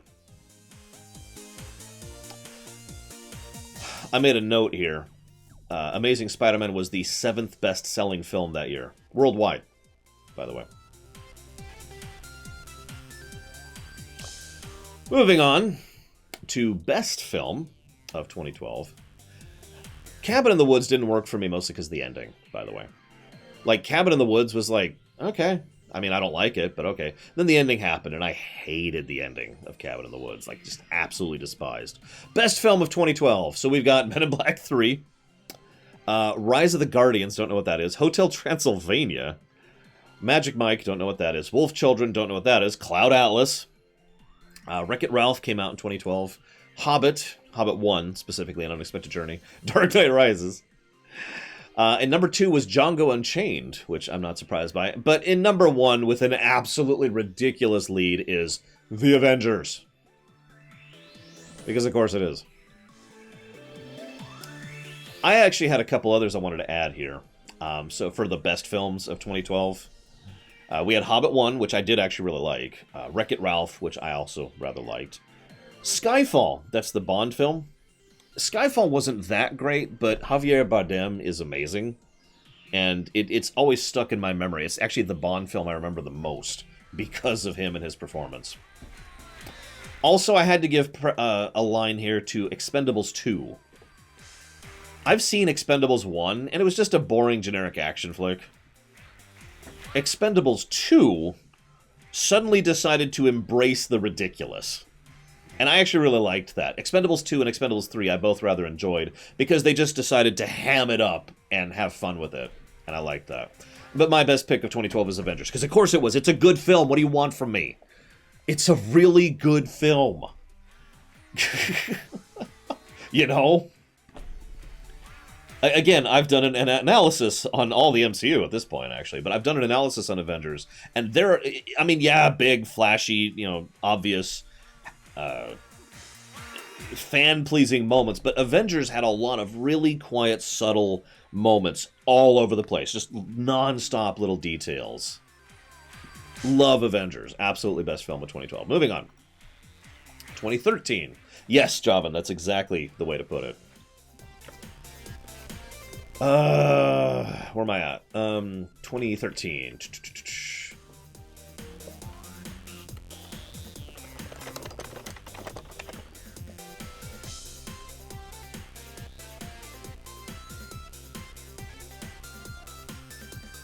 Oh, you're right, Max Time. Sorry. I didn't understand your question, so I was just weirding out there for a second. So, worst film of 2013. This year included several interesting films, which include Despicable Me 2, Hansel and Gretel Witch Hunters, Planes, oh, come on, Sharknado doesn't belong on this list, come on! Grown Ups 2, Smurfs 2, The Wolverine, The Hangover 3, I'm sorry, they made a third Hangover film? Iron Man 3, that doesn't surprise me. Man of Steel, that doesn't surprise me. And in number 2 for worst film of 2013 is Star Trek Into Darkness. And in the worst film of 2013, by your guys' votes, is After Earth. You know, I've heard nothing good about After Earth, but the problem is I've also never seen it. Now, this is actually funny to me because, what the hell is After Earth? Look it up, seriously. After Earth is just, what? It's M. Night Shyamalan, and it's, Anyways, so for my pick, worst of 2013, I actually listed a few films that I noticed were not on that list, including Percy Jackson and the Sea of Monsters. Look, I've been told the books are pretty good, but the films are not, in my opinion. Warm Bodies, which...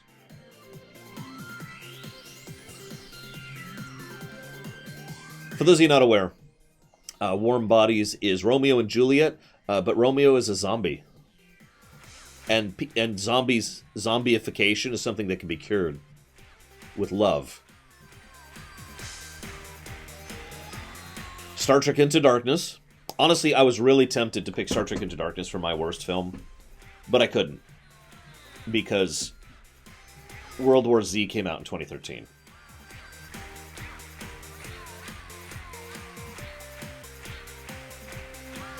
For those of you who are not aware of this, I've actually read World War Z.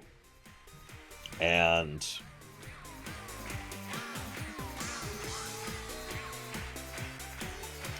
yeah. Yeah.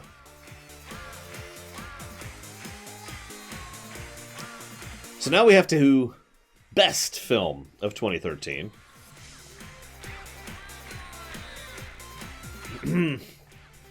So, best film, 2013.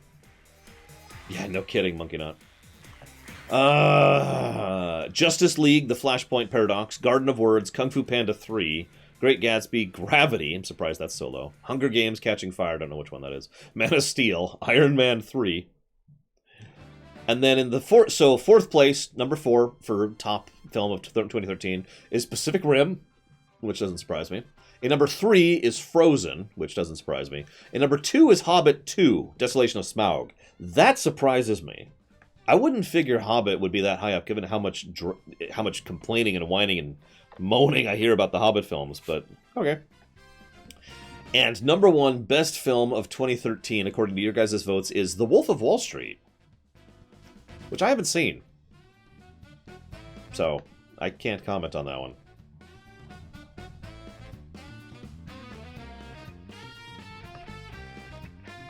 As for my own picks, I mentioned Hobbit 2, because I actually rather liked Hobbit 2, and I rather liked Pacific Rim. But for me, I didn't actually see a lot of films in 2013. Not really, and most of them were not good. So for me, my favorite film of 2013 was Frozen.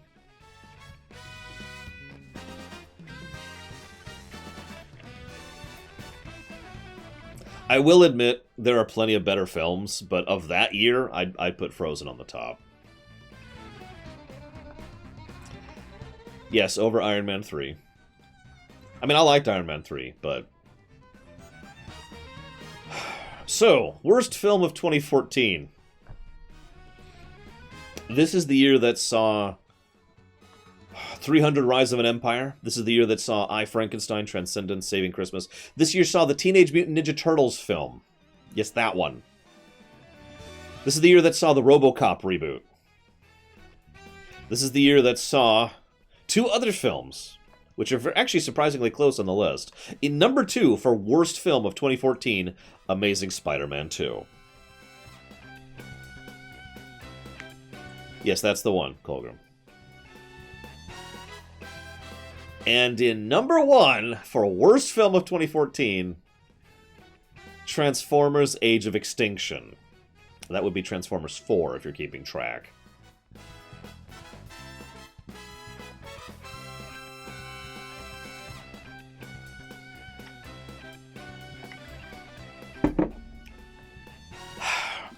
Let's see, where's my own pick? 2014. I only put 2 films on the list for me. Transformers 4 and Amazing Spider-Man 2. I have to put Amazing Spider-Man 2 as the worst film of that year. I have to. I have literally sat down and used Amazing Spider-Man 2 as the example for how not to write. I have used that as an example of bad writing. By the way, Amazing Spider-Man 2 was the 9th bestseller in the world that year, but Transformers 4 was the best-selling film of that entire year, worldwide.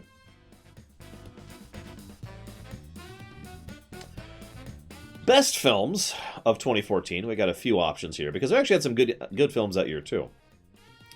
As usual, starting from the bottom, we go with Book of Life, which I have no idea what that is. Son of Batman, which I have no idea what that is. American Sniper, which I'm surprised to be on this list. 22 Jump Street, which I've only heard of. Song of the Sea, not sure what that one is. Dawn of the Planet of the Apes. Big Hero 6. The Lego Movie. Hobbit 3, that would be Battle of the Five Armies. How to Train Your Dragon 2. The Wind Rises, don't know what that is. Whiplash. And X-Men Days of Future Past. Also known as, let's just retcon everything. And number 4, for Best Film of 2014, Guardians of the Galaxy. In number 3, this surprises me, considering how much dreck I hear about this film. In the number 3 slot, for Best Film of 2014, is Interstellar.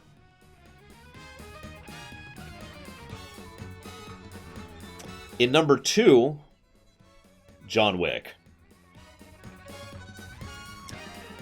And in number 1, with about a quarter of the votes for the year, or for you guys, is Captain America Winter Soldier.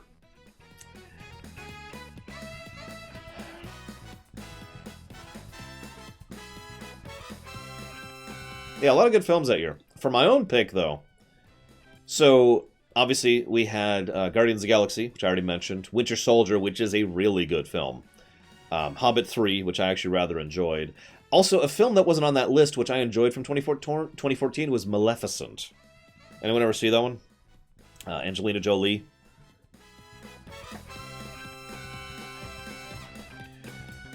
But for me, and I know you guys are going to look at me really weird here. I've never even heard of Whiplash, if that was first.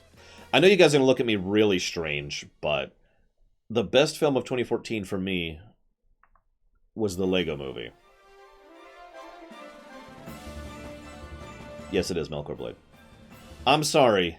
I really liked The Lego Movie.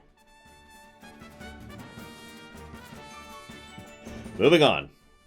2015. Oh, geez. I remember this year. Yeah, the first one.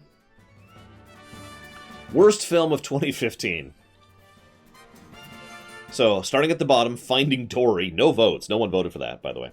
Animal Kingdom, Let's Go Ape. No idea what that is. Minions, which we'll get to. Gem and the Holograms. No idea what that is. Jupiter Ascending. Yeah. Jurassic World. That was the first of the Jurassic reboot films. Also, one of the best-selling films of that year. Star Wars 7. Force Awakens. In fourth place, this I feel is a little bit unfair, is, so, worst film of 2015, Pixels. I've actually seen Pixels, by the way. In third place, for worst film of 2015, Terminator Genesis. I'm actually not sure I agree with that one, because it wasn't a good film, but it was hampered by a lot of other problems, right? I don't think it actually deserves to be on the worst list. And number 2, worst film of 2015, Netflix's Death Note, which I haven't seen and can't comment on whatsoever. I agree with that, Hazardous, but we'll get there. And number 1, worst film of 2015 is 50 Shades of Grey.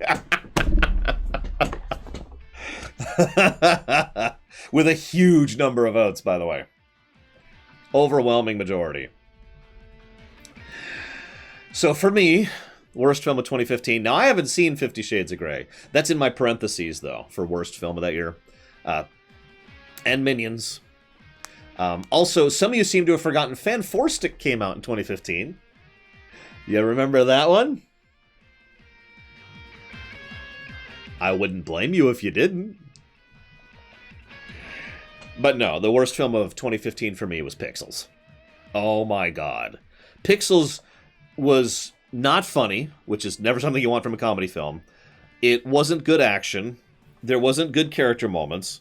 There wasn't a good plot. But Pixels did something worse than a lot of other films on this list for me. In fact, Pixels is among the worst films of the decade for me. And the reason why is because it's actually insulting. And I don't mean insulting because it's bad. I mean, it's turning to the camera and insulting you. It's insulting its audience. And I'm not sure if they did it deliberately or not. Yeah, as Jovan puts out, Pixels was a movie made about video gaming, made by people who are not video gamers. And it freaking shows. Hated it. All right, so let's move on to some good stuff. Best film of 2015. I was torn on this one, but let's see your guys' vote really quick. So 2015. Come on. There we go. All right, that doesn't surprise me. Long Way North. No idea what that is. April in the Extraordinary World. No idea what that is. The Anthem of the Heart. No idea what that is. Justice League, God and Monsters. Not sure what that is. Hotel Transylvania 2. Really? Boy and the Beast. Don't know what that is. Mobile Suit Gundam The Origin. No idea what that is. So, Avengers Age of Ultron. 4 people voted for that one. The Revenant. 4 people voted for that one. And in 5th place... Yep, 5th place for Best Film of 2015. Star Wars Episode 7's The Force Awakens. Tied for 3rd, we have Inside Out and Ant-Man. The first Ant-Man film. In 2nd place, with a with literally double the votes. So if you combined Inside Out and Ant-Man, you would have as many votes as we got for The Martian. And in 1st place, with an astonishing 41% of all votes, Mad Max Fury Road.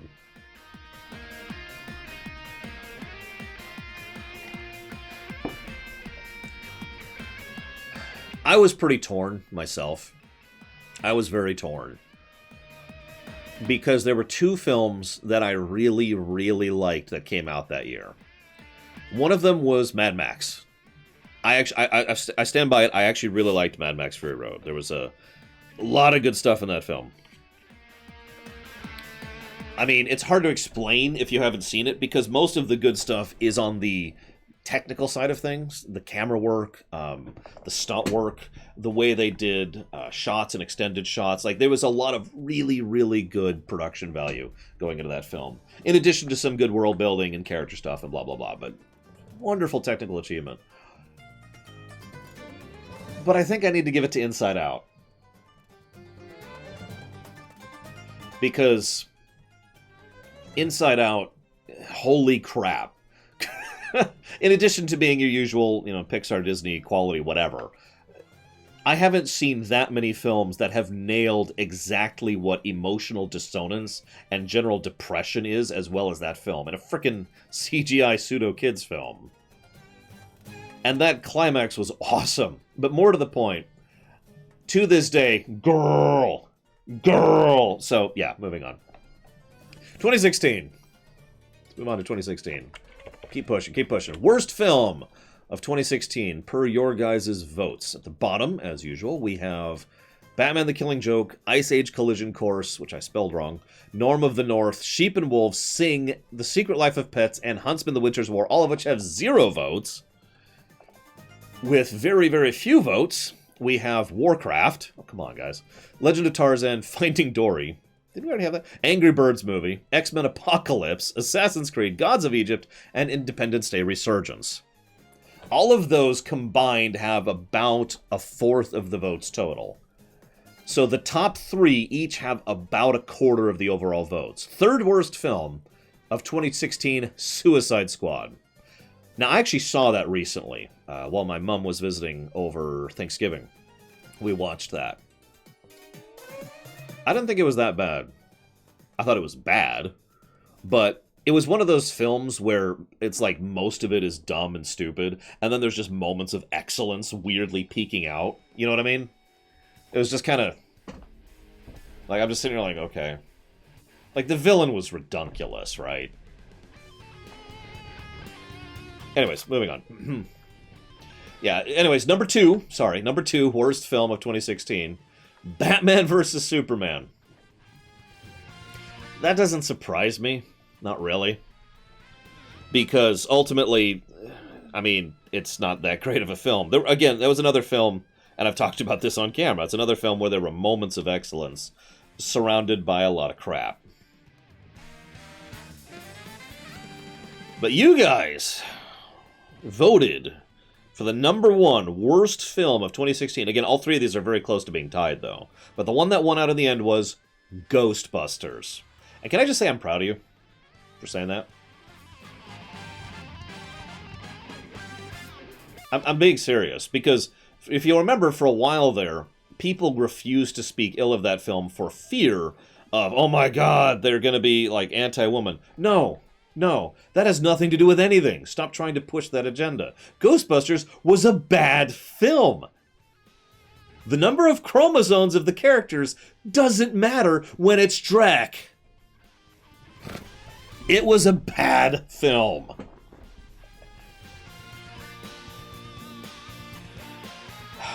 What year are we on here? 16. So, my own personal worst list. Yeah, Chris Hemsworth is in that movie, and just... So, worst film of 2016 for me. I had to give special mention to Secret Life of Pets, which I saw. And I really, really didn't like. Oh, I don't care. Don't pull it technically. I don't care if they're women, okay? I don't care if they're men. I don't care if they're in between. I don't care if they're puppies. If it's a bad film, it's a bad film. Moving on. Worst film of 2016. So we had Secret Life of Pets. Now, I really didn't like Secret Life of Pets. And I've discovered that I just don't like that entire group.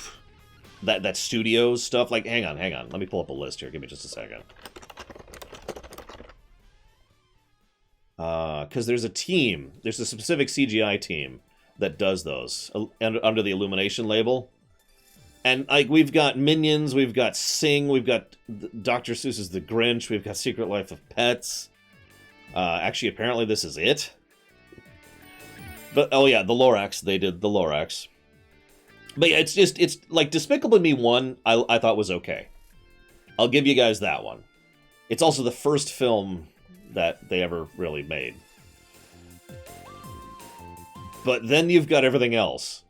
And it's just like, I can't stand Illumination Studios. I'm sorry. Sing was okay, I'll actually give you that. But nothing good. Nothing good at all. So, then we have the, then we have Trolls. Trolls came out in 2016. You remember that one? I don't blame you if you don't. It was a singing film. It was a musical. And of course, we had the Angry Birds movie, which...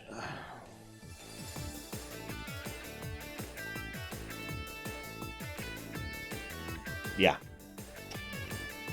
What else can I add to that? But no, I give it to Ghostbusters, because Ghostbusters was terrible. It made all of the wrong sins of a comedy film. Let's move on to Best. Best film of 2016. Oh my god. That is a hell of a tie.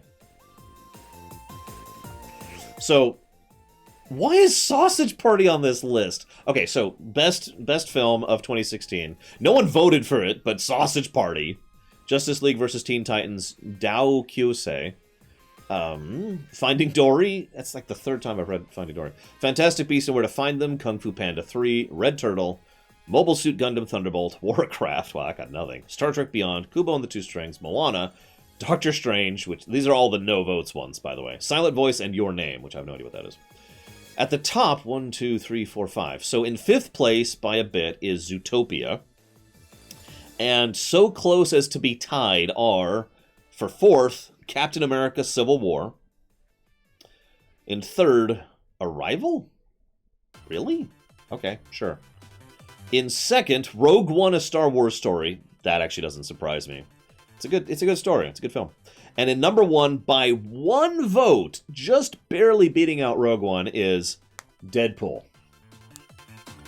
Which also doesn't surprise me. Suddenly we have a star. What the hell? There we go. Sorry. Arrival is just not my thing. I actually didn't watch all of it because it's not my thing. Why would Sausage Party be? Yeah, Deadpool. So, okay, so for my own list, it's basically everything I just listed. We had Doctor Strange, we had Star Trek Beyond, we had Warcraft, which I liked the Warcraft movie, damn it. About half of it. We had Captain America: Civil War. We had Rogue One. All of those were really good films. It was a good year. It was a good year for films. But there were two that came to the top of the list for me. One of them is Deadpool, but there's a couple things that pulled Deadpool a little bit down for me. So my personal favorite film of 2016 is Zootopia.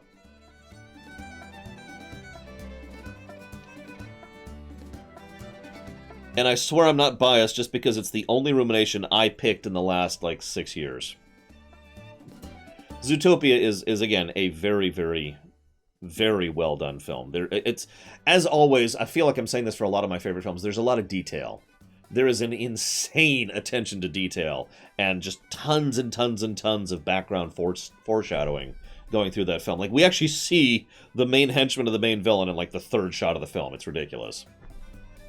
And it's also manages to really, really astonishingly do a good job of showcasing multi-directional prejudice and cultural bias, and I don't know. It was a good film. It was a good film. 2017. Okay. Worst film. This is the year Last Jedi came out. So, at the very bottom, we have Ferdinand. Ferdinand wasn't that bad. Leap, don't know what that is. Rock Dog, The Star, Despicable Me 3, Geostorm, which I've actually seen parts of. Boss Baby, which I've seen. The Nut Job 2, Ghost in the Shell, I believe that's the one with the live action. Beauty and the Beast, live action. Bright, that was the Netflix one with... that was the Shadowrun film, basically. Transformers 5. Yeah. And number 4 for worst film of 2017, 50 Shades Darker. I believe that's the second one. I'm not sure, but either way, it's because I know they name them weird. But anyways, 50 Shades Darker. In number 3rd, The Emoji Movie. Reminder, The Emoji Movie came out in 2017. In second place, Justice League. I don't agree with that. I mean, Justice League was a pretty generic, boring film, but I don't think it was the worst film of the year. Especially when you have other films like, Emoji Movie and 50 Shades 2, but whatever. And the worst film by 40% of the votes is Star Wars: The Last Jedi. Moving on.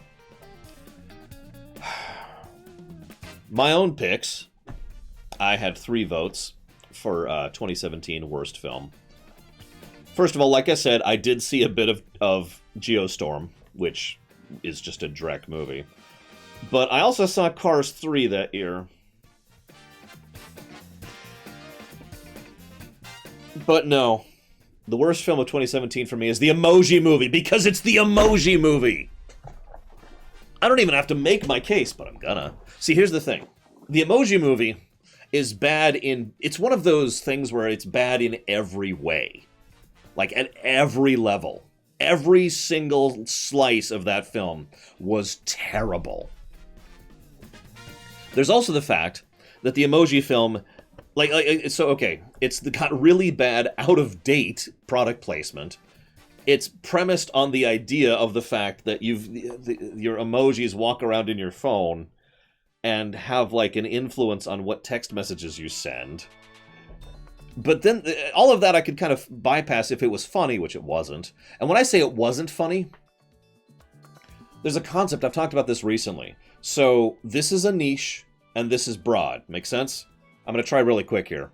But if you're writing something or designing something for a broad audience, what you have to do is you have to stretch it out so it appeals to as many people as possible, which means it basically has less to it, less depth, less complexity, less substance to it, right? So if you go with pure niche, what you're doing is you're limiting your audience significantly, but the people who like it will like it substantially more. And this is what most films are kind of halfway down the list here, because they don't have a lot of complexity to it because they can't. And if you get all the way down here, this is pure broad appeal, which is basically fart jokes. I'm not actually exaggerating. That is basically what the most broad appeal thing is. It's the thing that appeals to the largest number of people, and there's absolutely no depth or complexity to it whatsoever. The Emoji Movie is that. Just picture that for an hour and a half. Which is worst, Emoji or Ghostbusters? Well, we'll get there, won't we? Because we have to pick the worst of the decade, don't we? Yeah, there's a poop emoji played by Patrick Stewart. That's the joke, by the way. That's the entirety of the joke. Also, just to keep going, because most of you probably haven't seen the Emoji Movie, never see it, the actual plot is, I don't fit in because I'm different. You know, I'm sure you could probably think of a few dozen different shows and films that have that exact same plot, and it is completely template generic. Like, you could probably tell me all of the plot of that film right now, just based on that premise. I don't fit in because I'm different. Moving on. Best film of 2017. We had a lot of good contenders this year. A lot of good contenders. So, starting at the bottom as usual, In This Corner of the World, no idea what that is. Napping Princess, no idea what that is. Window Horses, no idea what that is. Mary and the Witch's Flower, no idea what that is. Cars 3, no one voted for that. Yeah, exactly how it is. Captain Underpants, no idea what that is. Power Rangers, for best? Okay. Nobody voted for it. Breadwinner, don't know what that is. Night is Short, Walk On Girl, don't know what that is. Teen Titans, The Judas Contract, don't know what that is. Batman and Harley Quinn, haven't seen it. Lego Batman Movie, nobody voted for it. These are all zeros. Nobody voted for any of these. Slightly better than that, we have Loving Vincent, no idea what that is. My Little Pony, the movie, one person voted for that. The Greatest Showman, one person voted for that. It, the 2017 It, one person voted for that. War of the Planet of the Apes, 2 people voted for that. Shape of Water, okay. Wonder Woman 5, really? That low? Spider-Man Homecoming. Star Wars The Last Jedi with 9 votes, by the way. John Wick 2 with 9 votes. Your Name is Kimi no Nawa, whatever that is, 9 votes.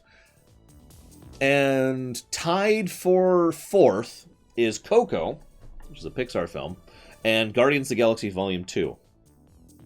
In 3rd place, just barely ahead of Coco and Guardians of the Galaxy Volume 2, is Thor 3, Thor Ragnarok. In 2nd place, so 2nd place and 1st place both had a quarter of the picks. Blade Runner 2049. Which was actually winning for a bit there from what I understand. But Blade Runner 2049 had 34 of the votes. A huge chunk of them. But it was beaten out by Logan with 39 votes. And yeah, that doesn't surprise me at all, really. Logan is an excellent answer to how could you possibly have a serious superhero movie? How many of you have ever heard that question? How many of you have ever heard that question? How could you possibly have a serious superhero movie? Yeah, Logan. I mean, there's other answers to that question, but I have heard that many times. What did I pick? What is this? 2017. So, yeah, we had Thor 3, we had Blade Runner, we had Spider-Man, we had Guardians 2, we had Wonder Woman, which I actually really liked. Bonus points to Jumanji. That was the, Jumanji Welcome to the Jungle.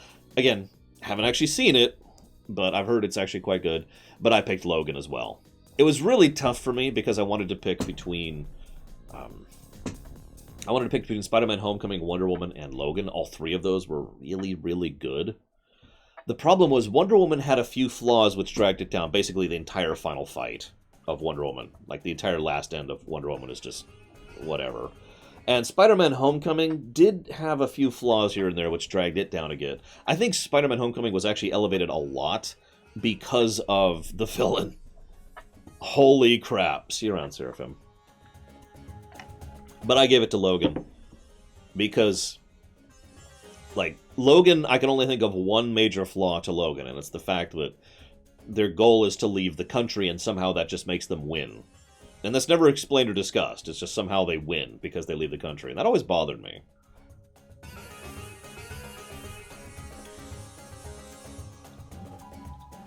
(2018) Worst film of 2018. Getting more recent here. As you... Sorry. Starting from the bottom, we have Next Gen. Which is Diesel Edge. Thank you very, very much, Diesel Edge, as ever and always. Appreciate the sub. Do you know where you want to put that? Bad Cat. No idea what that is. Skyscraper. Really? For worst? Mary Poppins Returns, which I haven't seen. Thank you, Diesel Edge. Rampage. Was Rampage really that bad? Like, I haven't seen most of it. I only saw part of it. Wreck-It Ralph 2 for worst? Death of a Nation. Dr. Seuss's The Grinch. That's another elimination film. Goaty? Don't know what that is. The Teen Titans Go movie. We've talked about that. Pacific Rim 2. Yeah, that wasn't good. Sherlock Gnomes. Venom? Really? For worst film of 2018? Okay, well, Venom's in 4th place. In 3rd place is Jurassic World Fallen Kingdom. That one doesn't surprise me. In 2nd place is Fantastic Beasts and the Crimes of Grindelwald, which also doesn't surprise me. For the record, I enjoyed that film, but it is an extremely flawed film, Crimes of Grindelwald. I think most of the reason I like Grindelwald is because of the villain. I'm not evil, I swear, but Grindelwald himself is so much more engaging and interesting of a villain than Voldemort ever was, and that helped elevate the film substantially for me. But in 1st place, by a country mile, is 50 Shades Freed, which I believe is the 3rd 50 Shades film.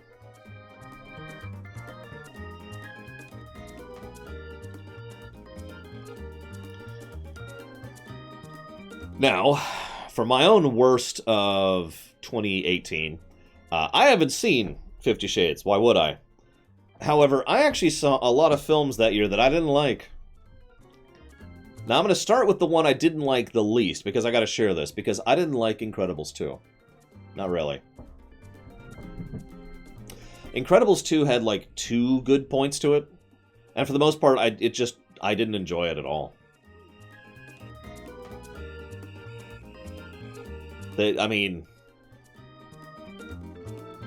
why? I did a whole discussion on it, but, yeah, 1 was substantially better. Incredibles 1 is among my favorite Pixar films. But Incredibles 2... Ironically, that was one of my favorite scenes, Mukul, but you're right, of course. Oh, I know, Darth Tyron. I stand by my statement. Math is math! Actually, that was the other film. There were 2 parts I liked about Incredibles 2. One was the villain before the reveal, and I'm going to say that idly because I don't want to spoil an unrelated thing. And the other was... I can't think of his name. Mr. Incredible trying to be a dad. I know that sounds strange, but that was one of the better parts of the film for me. The problem was everything else with the film was just kind of okay. Third and I actually... Bob, thank you. Third and I actually guessed the entire plot of the film about 15 minutes in. Anyways, so yeah, I didn't like Incredibles 2. It was fine, but, you know, I didn't like it. I didn't like the Robin Hood film. How many of you remember the Robin Hood reboot came out in 2018? I didn't like that. We also had Cloverfield Paradox. Now, that's a bit of a tricky one, but I just really, really don't like that kind of film. Wrinkle in Time came out in 2018. Yeah, how do you top... That's a good point, Sean. How do you top Syndrome? They probably shouldn't have tried. Thank you very much, as ever. And usual question, do you know you want to put that one? But no, so yeah, Wrinkle in Time, didn't care for that. But actually, my pick, now again, I didn't see Shades of whatever 3. But my pick for worst film of 2018 was Jurassic World Fallen Kingdom.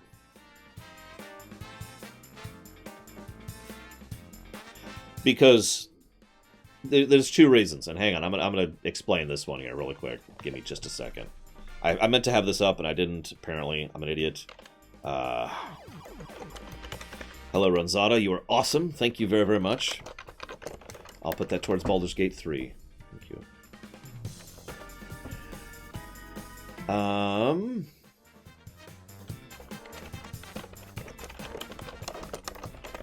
Oh, I'm so sorry, gentlemen. Okay, got it, Sean. Thank you for telling me. It's not going to tell me, is it? I'll just look at it here. It's not telling me. Of course it's not telling me. Why would it tell me? Don't be stupid.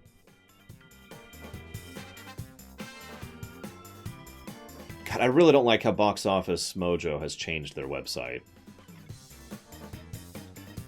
Like, they've completely rejiggered everything, and I don't like it.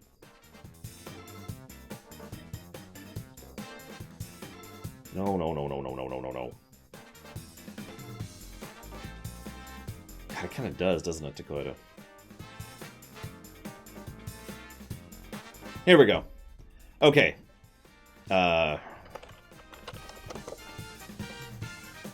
This is not the number I want. Where's the freaking...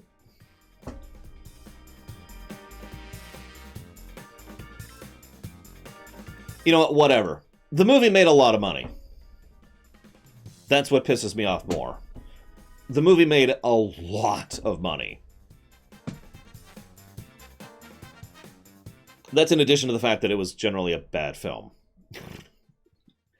There's also the fact that the plot of the film was absolutely... Guys, I'm going to spoil part of the plot of Jurassic World Fallen Kingdom, okay? So, they have this super mega engineered dinosaur, okay? And it's programmed to kill anyone you target. Now, in order to target someone, you have to get this gun, and then you have to aim it at someone, and then you have to pull the trigger, and that'll target someone, and then the dinosaur will go kill that person. I'm not making this up. This is one of the main plot points of the film, is that they're...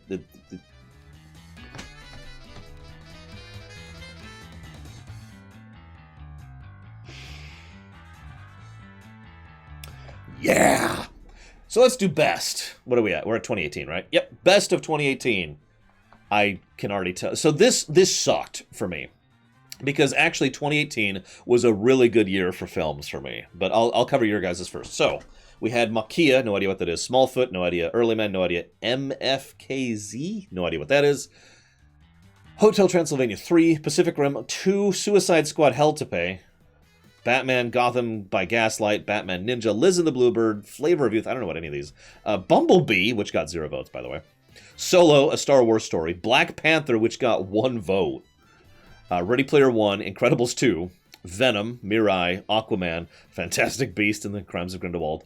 Isle of Dogs. All of those got very, very, very, very, very few votes. That's true, Jovan, but it's... The top 4. In number 4, Deadpool 2. In number 3, Bohemian Rhapsody. And very, very, very close to tied, with a full third of the votes, is Spider-Man Into the Spider-Verse, and with 1 vote more is Avengers Infinity War. That doesn't surprise me at all, sadly. But yeah, 2018 was a great year for films. Ant-Man 2, Black Panther, Spider-Verse, Crimes of Grindelwald, Deadpool 2, Bumblebee, Venom, Ready Player One, Aquaman, Mission Impossible Fallout, and the Teen Titans movie all came out that year. But I gave it to Infinity War as well. I'm sorry, it's hard for me not to. It's Infinity War. It's the only thing in my mind that really brings Infinity War down, and there really is one thing, is the fact that Endgame exists. And I know that sounds strange because I like Endgame, but my point is, Infinity War was it, the end, that it would almost be a flawless film for me. Let's move on to 2019. Last year, we're finally catching up here. So, worst film of last year. Yeah, it doesn't surprise me. So, as usual, starting from the end there. Secret Life of Pets 2. Lady and the Tramp, that was last year, really. Sheep and Wolves, Pig Deal, no idea what that is. The Fanatic, don't know what that is. Aladdin? I mean, I could buy that. Aladdin has been selling stupidly well, though. By the way, if you ever wonder why they're doing the live-action films, look at how much money they're making. They've been selling like crazy. Once Upon a Time in Hollywood. Dumbo, another one. Playmobil, the movie, don't know what this is. Men in Black 5, I think we're up to at this point. Men in Black International. Hellboy, which was the reboot. The Hellboy reboot. Terminator Dark Fate, which I didn't actually see. Captain Marvel, this is in the worst list, I remind you. Lion King, speaking of which. Top 3 worst films of 2019. In number 3, with 15 votes, X-Men Dark Phoenix. In number 2, with 31 votes, Star Wars Episode 9, The Rise of Skywalker. And worst film of 2019, it was Cats. Cats got 57 votes. Just compare that, 57 votes to 31. Yeah. Like, Cats isn't even that good of a musical, in my opinion. Yeah, I know. That's apocryphal to say it, but I mean it. I'm not a big fan of the Cats musical. But,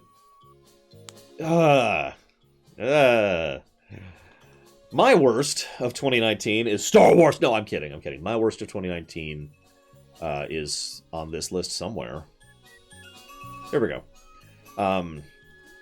So I gave bonus points to Cats. I haven't seen it, so I can't actually vote for it. So the worst film I saw in the last year is X-Men: Dark Phoenix. If you're wondering why I put X-Men: Dark Phoenix as the worst film of last year, then you haven't seen my discussion video about it. We streamed it.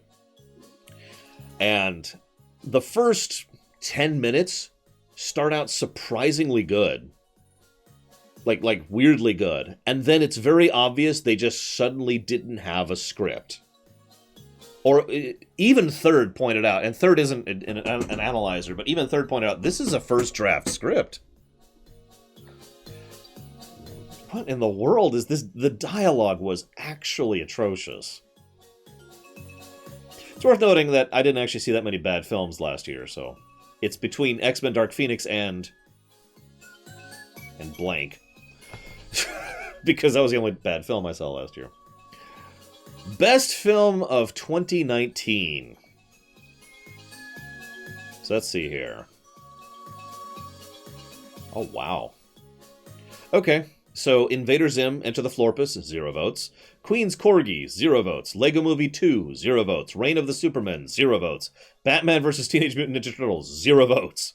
Klaus, no idea what that is, 1. Children of the Sea, 1. Frozen 2, 2. Godzilla King of Monsters, 2. Promare, 2. Ad Astra, 3.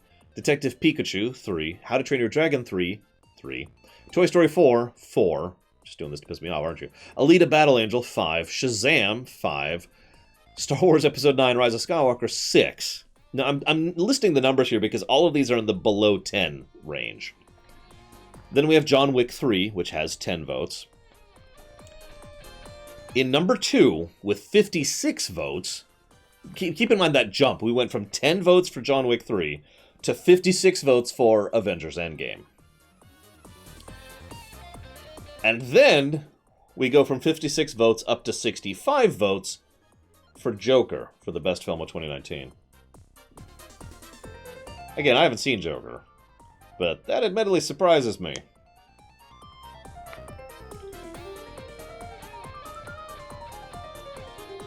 Like I said, I haven't seen it, so I can't comment. I have to admit, I had a hard time picking one this year.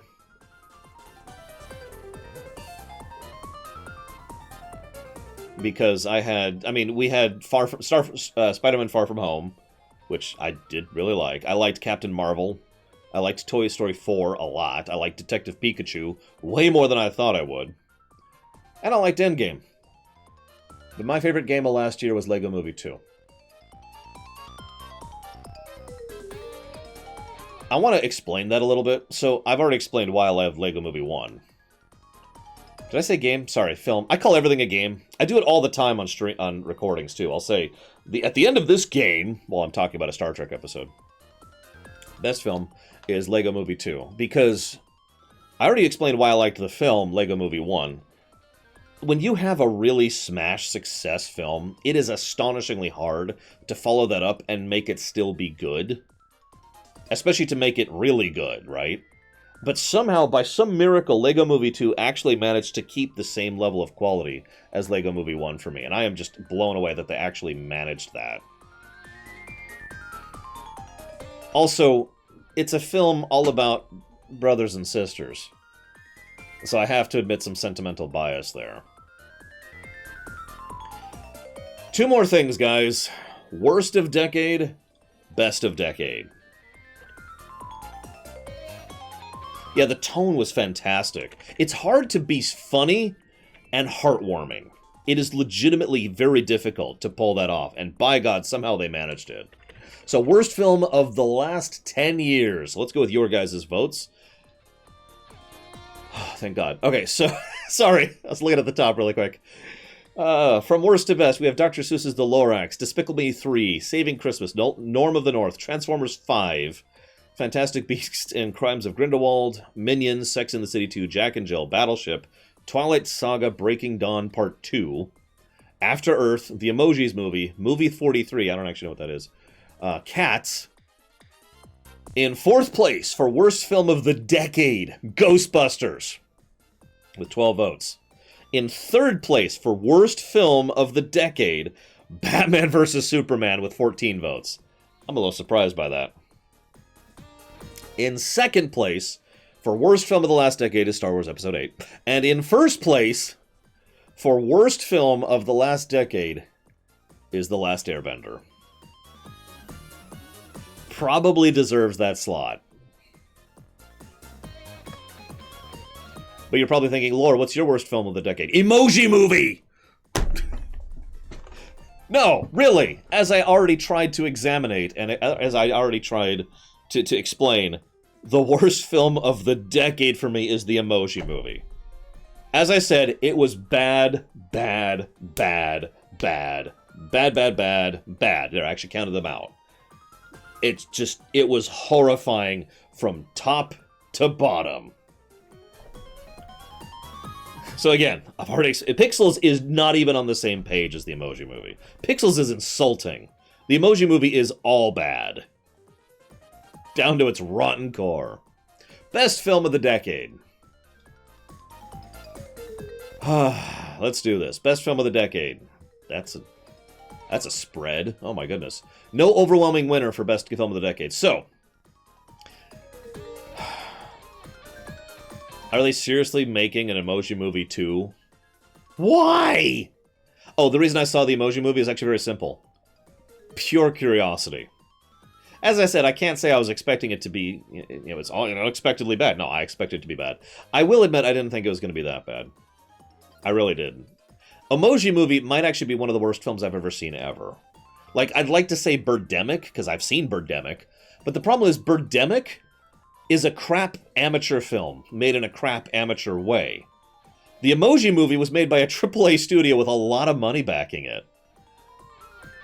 Also, Birdemic is funny. I actually agree with that. Birdemic is funny. The Emoji Movie is disgusting. Apparently, Berenian. Anyways, so, best film. Best film of the last 10 years. Invader Zim Enter the Florpus with 0 votes. Claws with 0 votes. The Green Book with 0 votes. Silence with 0 votes. The Lego Batman Movie with 0 votes. The Lego Movie with 0 votes. Toy Story 3 with 0 votes. Scrolling up. In This Corner of the World with 1 vote. Kung Fu Panda 2 with 1 vote. How to Train Your Dragon with 1 vote.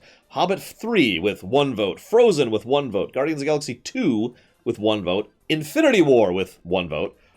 Star Wars Episode 9, Rise of the Skywalker, with 1 vote. Pacific Rim, with 1 vote. Coco with 3 votes. Hobbit 1 with 3 votes. Captain America Civil War with 4 votes. Zootopia with 4 votes. Star Wars Episode 8, The Last Jedi, with 5 votes. The Wolf of Wall Street with 7 votes.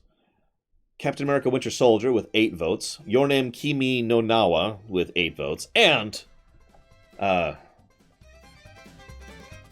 Oh, sorry, right. Infinity War is doubled. This is another one I screwed up on. My bad, guys. So actually, Infinity War... Hang on, so 1, 2, 3, 4, 5, 6.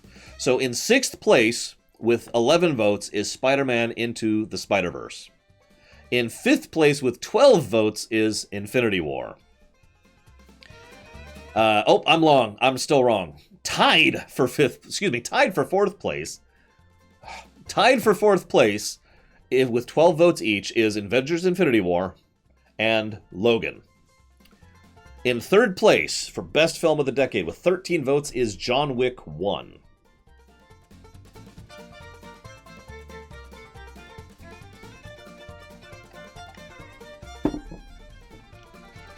In 2nd place, for best film of the decade, with 31 votes, Avengers Endgame. And in 1st place... with 35 votes, just barely beating out Endgame, is Blade Runner 2049. I'll admit, that surprises the crap out of me. I am legitimately surprised by that one. But that's the vote. I mean, you guys voted for this. Huh? I don't vote. I give my own answer. I actually deliberately didn't vote for any of these. I'll admit it didn't stick with me that much. That's why I'm just kind of like, you know, it was alright. I like the original better. Or the first one, I should say, not the original. I suppose I should give my answers. Now, this is going to sound strange. I actually spent a very long time debating my favorite film of the decade.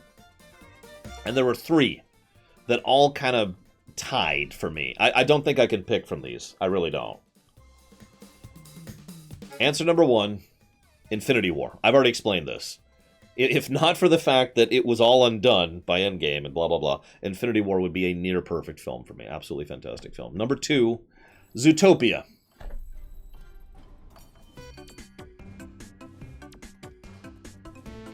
Again, I've already explained my reasoning for Zootopia. But the third one I've got to explain. The third one is Ant-Man 2. Give me a second, because I want to justify this one a little bit. See, the problem is, Ant-Man 2 is actually the MCU film I've seen the most, first of all. But it's never gotten worse for me. It's actually gotten better each time I've watched it, including the final time I rewatched it, which was when I was watching it for the Rumination.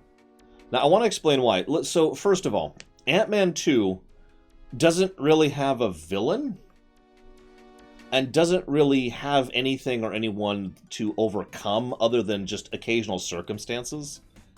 Like, the closest thing we have to a villain is random dude, I can't even think of his name, the guy who's supposed to be Justin Hammer, who is pathetic. Like, that's his whole shtick, is he is pathetic. It was very heartwarming. Yeah, Ant-Man and the Wasp is the name of the film. It was very heartwarming. It was very funny to me. It made me laugh, like, nonstop. Especially the second time I watched it. The whole film was about trying to overcome... I don't know how to explain it. Yeah, Ant-Man 2 did a lot of things different from a lot of typical superhero films in general. I would say that Logan and Ant-Man 2 are probably tied for being the least superhero films out there, despite being superhero films. Yeah, the fact that the whole thing with him trying to be a dad... The connection between him and oh god, what's his name? Paul Rudd? Paul Rudd is amazing. Can I just say that? Paul Rudd is fantastic. And it takes a very special actor to be able to straight-facedly act as a woman, but that's not a joke. The overwhelming number of other films and shows and games and books would be like, woman is in the body of a man, comedy, but they play it completely straight, and somehow Rudd makes it work. He is that good of an actor. There's also, like, as I mentioned, there's no villain, and I want to come back to that point, because it really, I think that helps to establish part of why I love that film so much. There's no big bad trying to destroy the universe. Even Ant-Man 1 had that problem. No, there's no big bad. There's no person who's exactly the opposite of you, you know. Think about that for a second. But that's because I was referring to Hank Pym, Sean. But you're right. My opinion has certainly been changed around on this one. I could keep going. I could gush for a very long time. Disagree with what being a problem?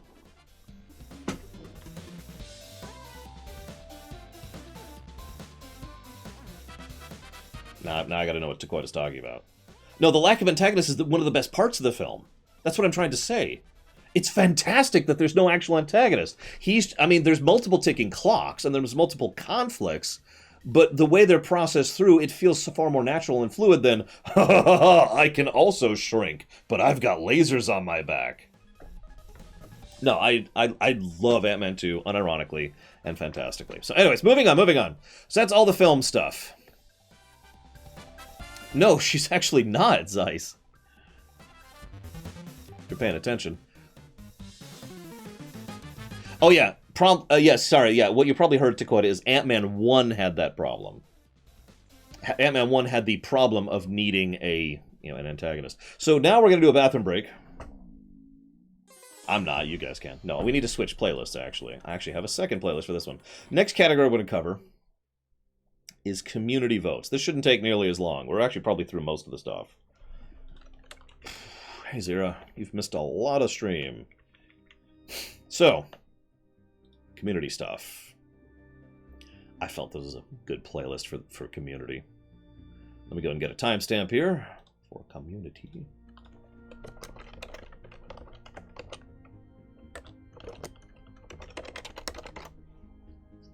All right. Best quote from lore. Now, I didn't pick from most of these, I think. No, never mind, I did. Okay, never mind. Best quote from me. I'm really curious what you voted on this. We're not up to games yet, Malachor. We already did TV. Okay, so as usual, a lot more votes on these than the films, by the way. So in last place with 0 votes, Jambi, the chocolate icing. In second to last place with 1 vote, no one comes here to listen to me talk. We've also got hashtag other people during the World of Warcraft lore run. Carrots, which had 1 vote. It was his sled, which was 3 votes. We here, the lore walkers, believe in using our hands to explain things with 3 votes. Voot with 4 votes. Family is chosen with 4 votes. Dead puppies with 6 votes. I am, as ever, your dancing monkey with 7 votes. And now that I lost all my viewers with 7 votes, this is too recent, but the church is a byproduct of sin with 7 votes. Just in case you haven't heard that, it's an FF10 quote. It makes sense in context. People exist with 7 votes. That'll never happen again, by the way. Thank God. With 8 votes. Who's Arshangaya with 8 votes? You can't put money towards Cyberpunk anymore with 9 votes. With 10 votes. This looks like a job for Anime Man. He's dead. Let it go for 10 votes. Survival is insufficient. 14 votes. Stop giving me money. 16 votes. Thank you very much, insert name here. What would you like to put that towards? With 18 votes. Life sucks, but it isn't hopeless. With 18 votes. And in first place by a ridiculous lead is I'm Not Evil. Just to clarify, Life Sucks But It Isn't Hopeless has 18 votes. I'm Not Evil has 52.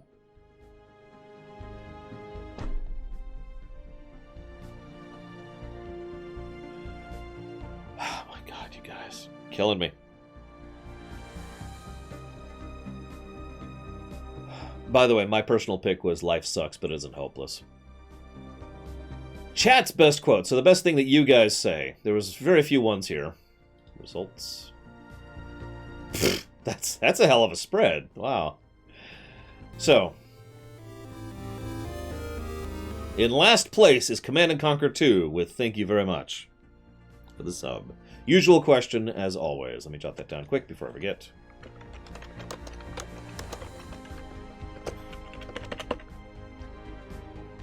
Look, I'm just saying, Chocolate Rob. So, in last place is Jungle Jerks, which was just there for Donkey Kong Country 3.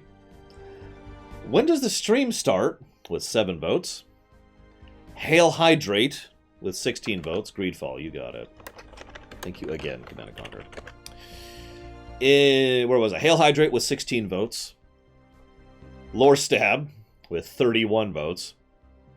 So all these are very close to being tied. So, and then we have Set Flamethrowers to Stun. 34 votes. Fear. Last time you're going to hear me say that. For 40 votes. And, of course, at the top with 50 votes, Lore has a website?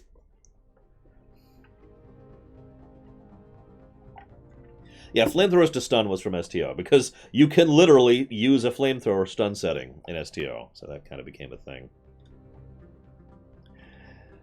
My personal pick was the website question, so I'm with you on that one. Next one. The best lore concept. Best lorium or thing I come up with. So, very bottom, seesaw effect with 2 votes. That's when something goes a certain way and then just gets more and more that way. Expansion effect with 3 votes, which is when something is made as an expansion and then it's so much better because they know what they're doing. Voyager effect, which I had to look up because I barely use that one anymore. In fact, I'm going to have to look it up again real quick because I don't remember. Hang on. What the heck is Voyager effect? It's on the Lorium's page. I just got to find it here. Let's see here.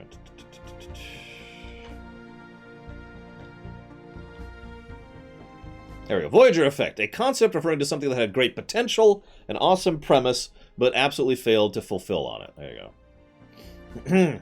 So that's Voyager effect with 5 votes. Doctor Who syndrome with 5 votes. Now, Doctor Who's syndrome is when something is when a writer has no idea of the sense of scale at all. 10 trillion years and 5 gabrillion miles, and the ship is 700 kilometers long, and there's 7 trillion people on board, and it all has been happening for 700 centuries across 17 galaxies. That's Doctor Who syndrome. If you're asking why it's called Doctor Who syndrome, you haven't been watching Doctor Who. The concept of a Justice Lord versus a Cisco, which has to do with the mentality going into doing bad to accomplish good, which has actually come up a lot in the last DS9 stuff, with 6 votes. Bullet point syndrome, which refers to when someone looks at something and decides, rather than trying to figure out why it actually succeeded, just to bullet point it, which almost always results in a much, much worse product. That one had 8 votes. Pendulum theory, which is the idea that as people go very for or very against something, you are pushed into the opposite direction. That had 8 votes. The Krennic. This is actually a relatively recent one. A Krennic is a concept of a character who has no idea how pathetic and terrible they are, and they are both pathetic and terrible, but thinks they're a big fish in the pond. And that one had 9 votes. The Kai Leng field, which is actually a meme, not a concept, which has 11 votes. Proper remake. A proper remake is a remake that is very good. That would be 14 votes. Droid effect, which is the concept of something having sufficiently advanced design, sufficient external stimuli, and sufficient time and experience to develop sentience and sapience. That would have 16 votes. It's also probably one of the most common Lorium I have overall, because proper remake happens everywhere. Droid effect. Droid effect happens everywhere. It's in a lot of fiction. Coffee. I don't like coffee. Doesn't matter how good it is, I don't like coffee. But I can acknowledge that coffee is good. That's what coffee is. 28 votes. No men, which is actually also kind of a meme. No men is a truncation of no mentioning. It is a concept, though. It refers to the idea that even if you don't spoil a plot twist, you can still spoil a game, a movie, a show, or a book by talking about it and giving your opinion on it. So, no men. 32. And the very, very one at the top, this doesn't actually surprise me. I've actually seen other YouTubers start to use this concept. Because at the very first, with 36 votes, is copy wrong, aka incorrect, inaccurate, or otherwise malicious usage of copyright law to do wrong.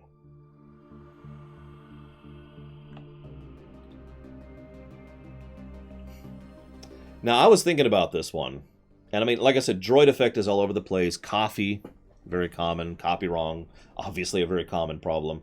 I also mentioned black licorice, which you guys didn't mention. It's kind of an extension of coffee. Black licorice is when there's something that I can't intellectually understand why people like, but they do, and they provably do. But no, the actual best concept I picked, and I'm not surprised you guys didn't go for this, is the 6 points of gameplay and the 6 points of story. So, moving on.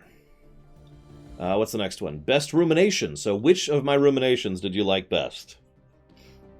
This is a good question. I'm curious on this one. Oh, that's a spread. Ooh, okay.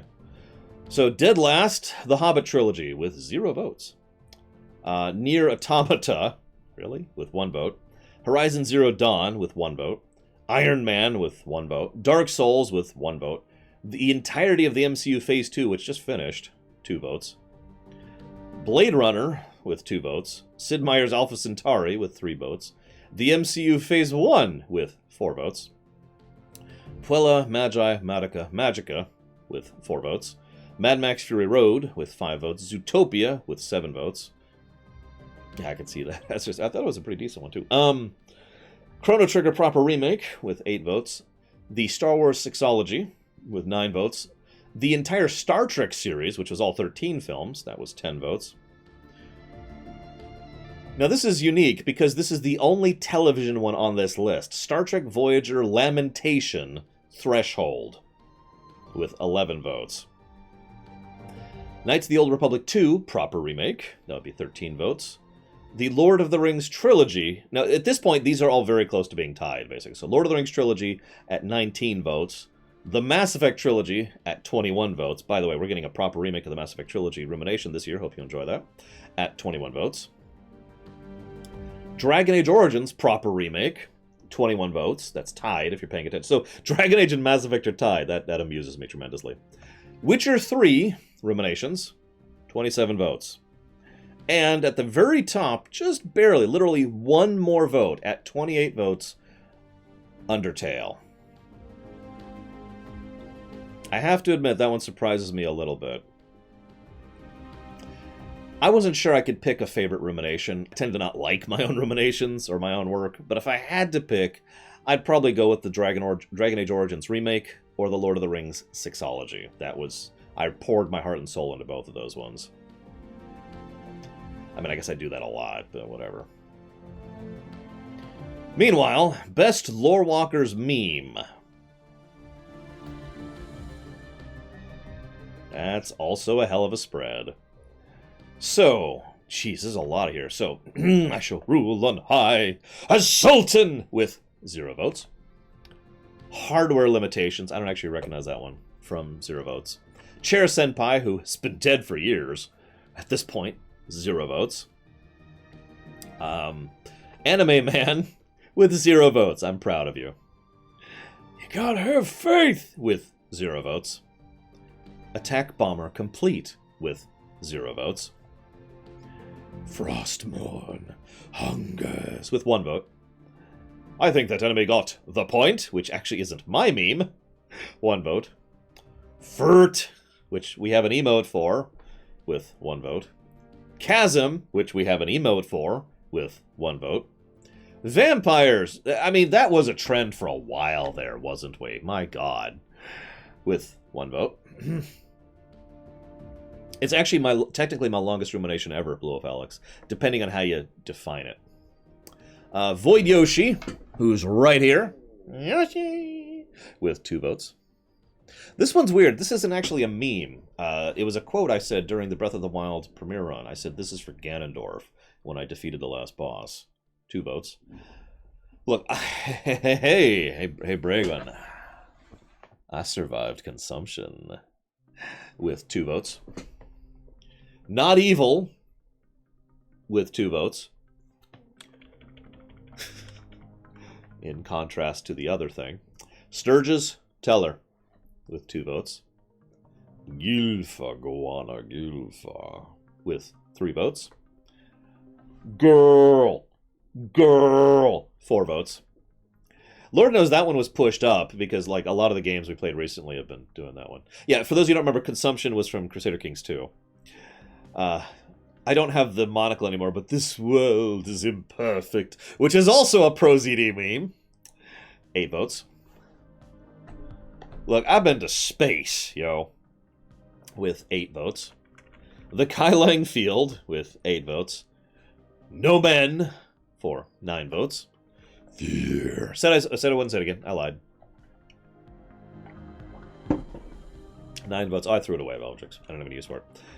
When I take over the world, such and such and such and such, for 10 votes.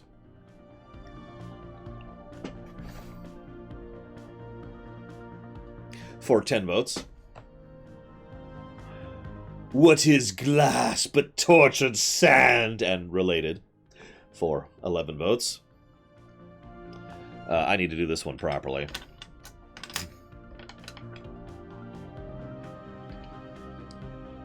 We cool? For 12 votes. Kashi! Bunda bunda bunda bunda. For 16 votes. 10,000 years ago. For 22 votes. And in number 1, for some freaking reason, stabbing with 26 votes. I mean, it is. I've seen the numbers. I've seen the metrics and the analytics.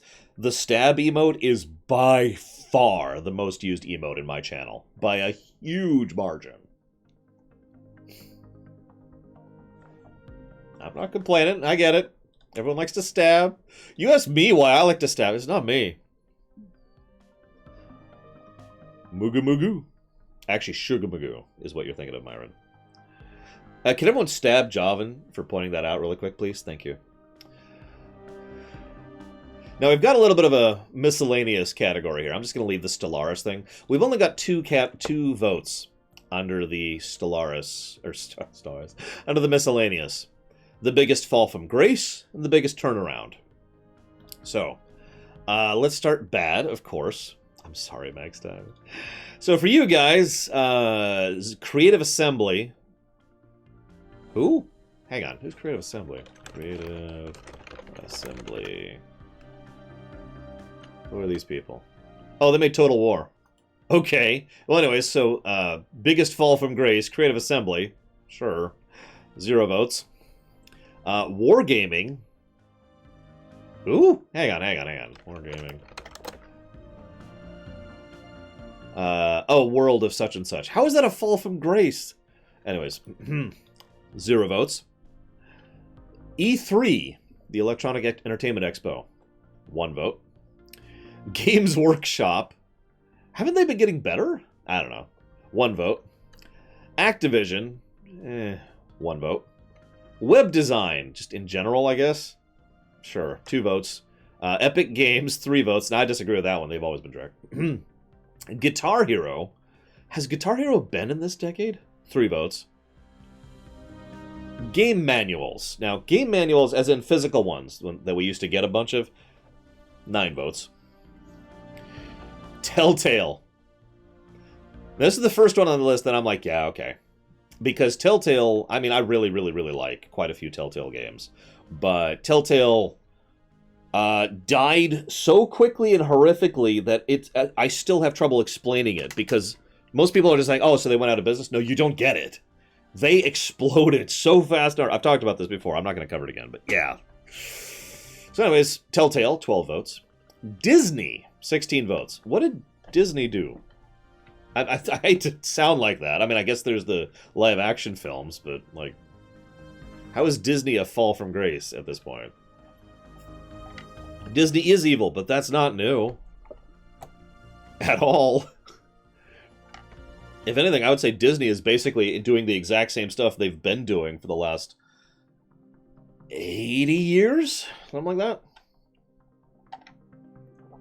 I didn't think about that. They're probably blaming it on Star Wars. Either way, that had 16 votes. Konami. I'd kind of like to argue that one. I don't think Konami was ever good, but 21 votes. YouTube. Surprised this one isn't higher. YouTube with 22 votes. Blizzard. Surprised that one's not higher too. With 30 votes. Now, all of those are pretty small. The top 2 have a lot more. And number 2, biggest fall from grace for the last decade, BioWare, with a full 77 votes. And number 1 with 123 votes. That's the most single votes anything has gotten this entire thing so far. Bethesda.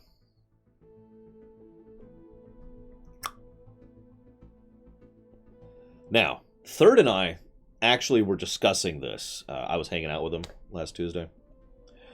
And he and I were basically debating between two studios as to the biggest fall from grace. Bethesda wasn't one of them for me, for either of us.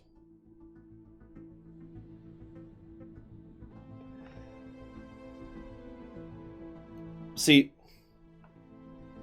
BioWare was one of them. I mean, within the last decade, because again, this is within the last decade, we've had Dragon Age Awakening, you know, the expansion pack to Dragon Age, and Mass Effect 2, one of my favorite games ever. Both of those came out in the last decade. So did Anthem. For me, the biggest fall from grace has to do with the distance. And this is a huge freaking fall. Bethesda has had, in the last decade, Skyrim and Fallout 76. Now, I'm sorry, I don't think that's nearly as big of a fall for me, personally.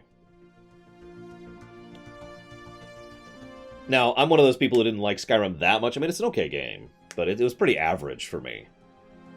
So it was like, Skyrim, okay. Fallout 4, No, I didn't forget Fallout 4. I went straight from the beginning to the end. I mean, if you want me to include Fallout 4, then that's the only 3 games they've made in the last... Excuse me, they made 4 games in the last decade. So, Skyrim, Fallout 4, Fallout Shelter, and then Fallout 76. Now, what Hazardous is saying is something Pax brought up, because I was talking about this to him, too. His point... Elder Scrolls Online isn't actually Bethesda. Elder Scrolls Online is ZeniMax. So, funnily enough, ESO's good.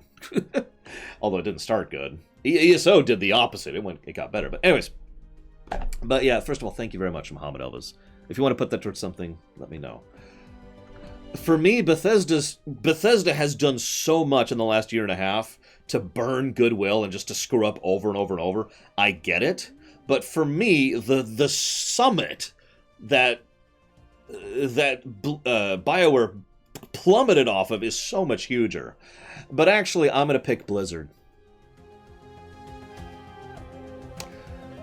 In the last 10 years, we've gone from StarCraft 2 to human rights violations. I don't know how else to explain that one.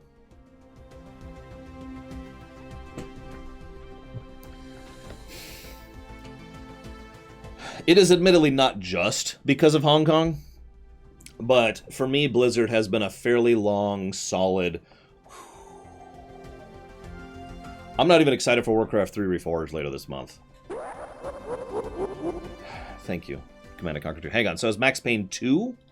I gotta jot that down really quick.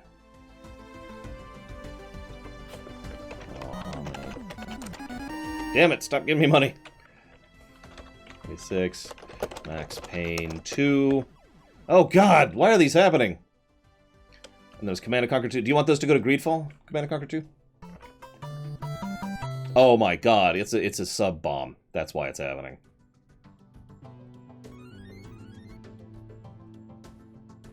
They also took my home. I wasn't gonna talk about that, but you're right.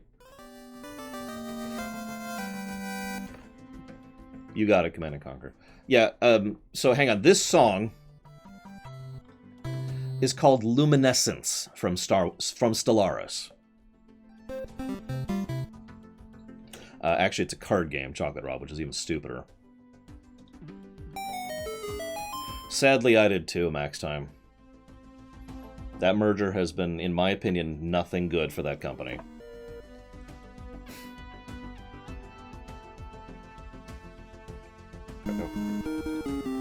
God dang it, Myron.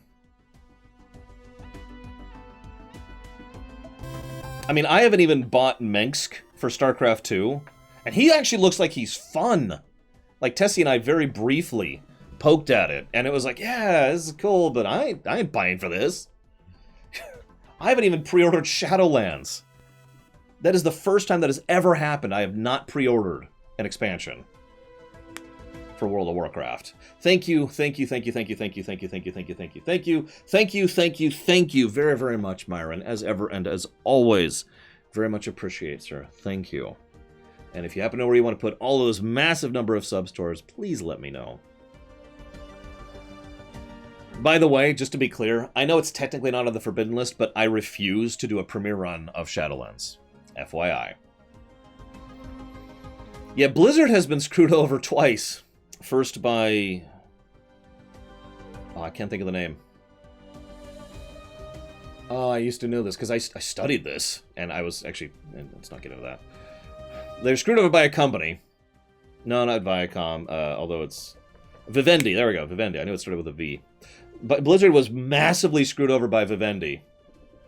And they have been screwed over by Activision. I'm glad Huthor isn't here. He would just be screaming at me. You got it, Myron. So it's 13. What the hell is that number? I'm just going to do this here.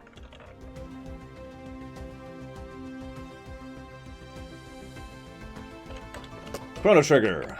You got it. Thank you again very, very much. But yeah, sorry. Like, can I just add one last personal touch, please? Blizzard, I mean, human rights violations, disgusting microtransaction practices, games that I have absolutely no interest in. You know, I could keep going.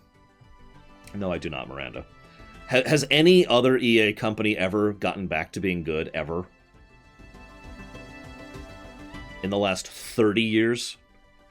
Remember, EA goes back to the 90s. Yeah, Diablo Immortal. Like, what the crap is that garbage? Anyways, the point being, I have to admit, though, I have a very personal reason why I stare at Blizzard and I say they are the biggest fall. Because they burned my goddamn home. And I know that sounds so stupid, and I don't care because it's the truth. World of Warcraft was the one place I could call home. Through all the crap I was going through, World of Warcraft was my home when I was run over by a car. That's how far back that goes. World of Warcraft was my home when I couldn't get a job and was stuck in a wheelchair. World of Warcraft was my home when I was kicked out of my apartment because I had been fired from my job for being in a wheelchair, and I could keep going. You get the idea. WoW was always the one place I thought of as home.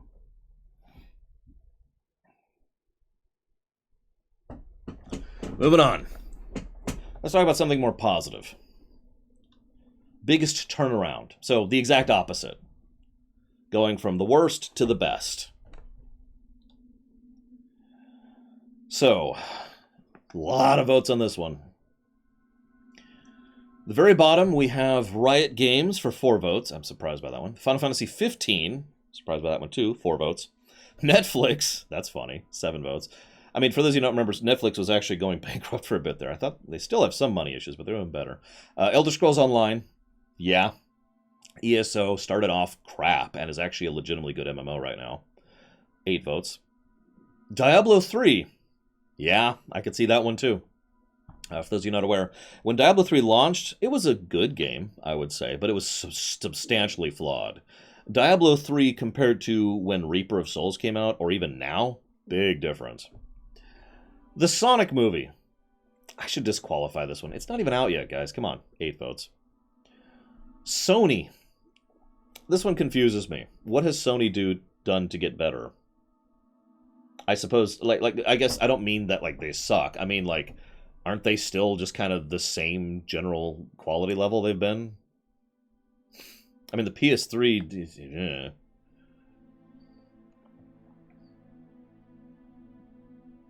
Well, either way, Sony got 9 votes. Shrug. Now, this one weirds me out. Star Wars Battlefront 2 EA.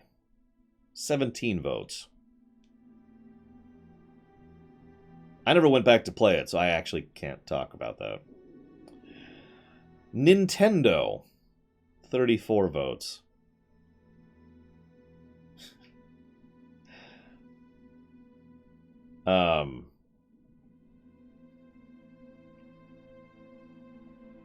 Shrugged, I guess?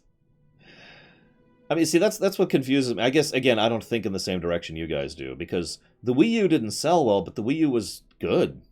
My Wii U's right there. Of course, that's because I've been hooking it up for the stream, but, like, the Wii U was a financial failure, Actually, that's not even true. The Wii U just didn't sell up to expectations. It still made money. I don't know. Whatever. Nintendo got 34 votes. No Man's Sky got 38 votes. Now, this is the first one on this list. This whole list. That's not true. It's the third one on this list after ESO and Diablo 3. No Man's Sky got 38 votes.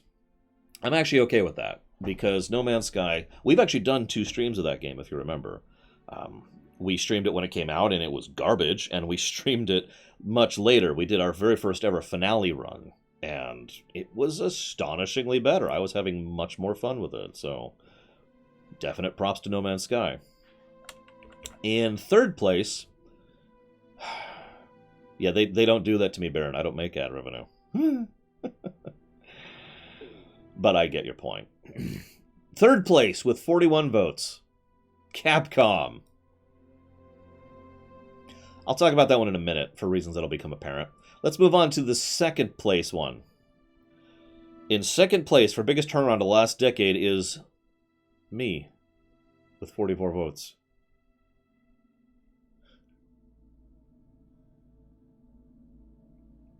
I mean...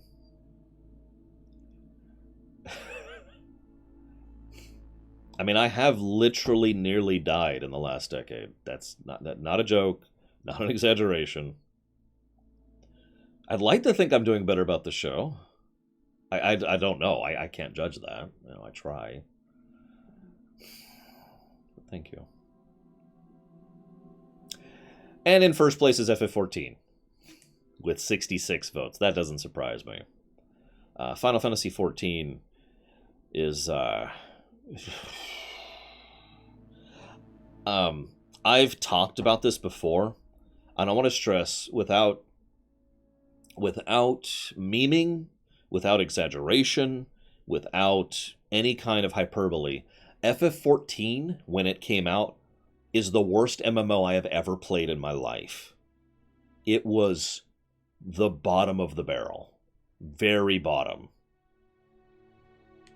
And, yeah. No, you're absolutely right, Malachor. I'm doing a lot better physically and emotionally and mentally. I am doing better. I don't know if I'm doing better on the show. Like I said, I can't judge that one. Ever since I started playing Ring Fit every day, I don't have lower back pain anymore. Did I tell you that, guys? It's one of the reasons I bought like 5 people a copy of the game for Christmas, including 2 people in chat right now, because it has actually removed my lower back pain. Just getting up and stretching and doing the exercises, that's been fantastic. Do you know what that feels like? To suddenly, like, it was so weird, because one day, this was actually relatively recent, like about a month ago at this point, I was getting up and moving around, and I was like, I'm not in pain. It was such a weird thing. I'm not in pain. And if you don't understand, I've been in pain since 2005. Since February.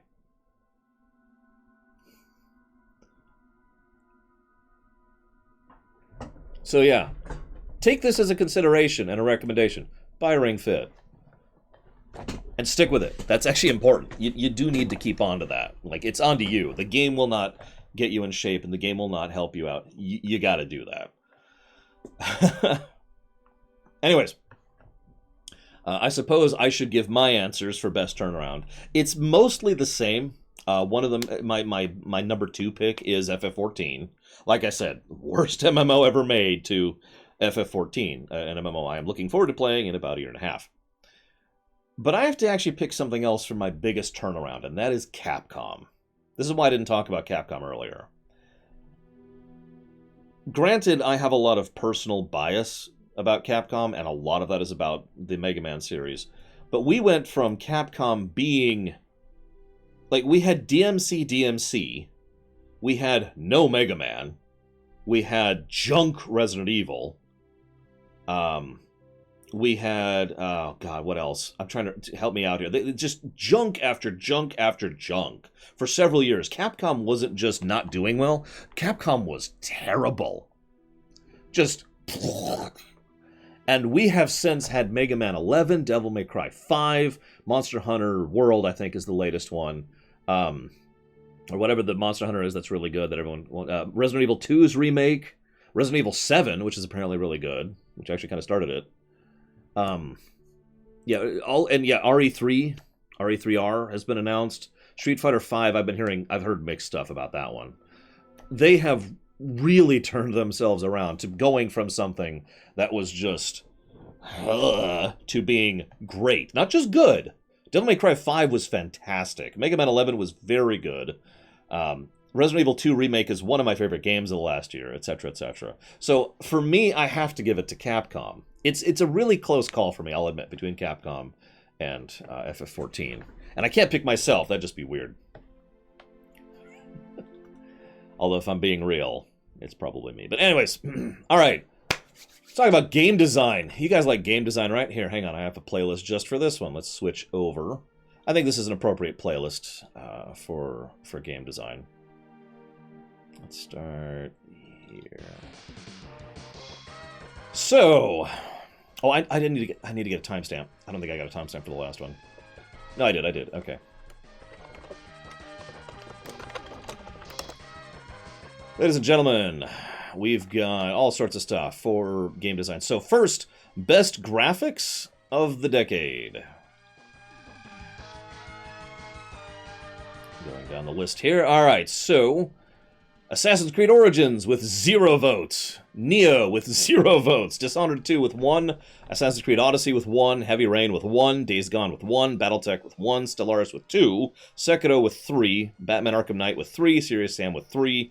Serious Sam 3 with 3.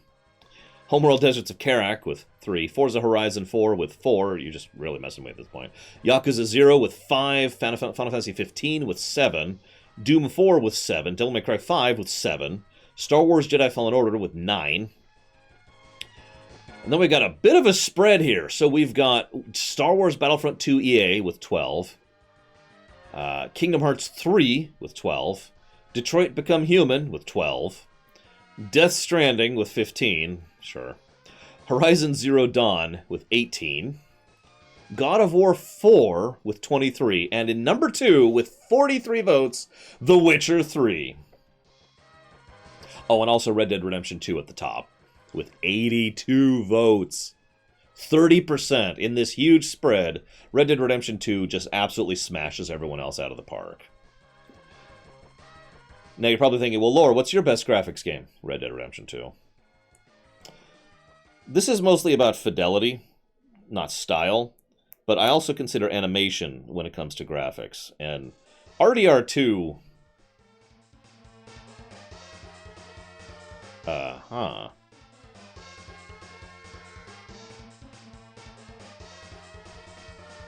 Okay. You've got to be kidding me. I just lost internet. Completely lost internet. So for these of you watching the local recording, that sucks. I'm just going to keep going. Yeah, so I can't keep going. I can't pull up the polls because I have no internet. Yeah, sure, we'll do 2 videos. Let's just chop this off. We'll do game design in a minute once we have internet again.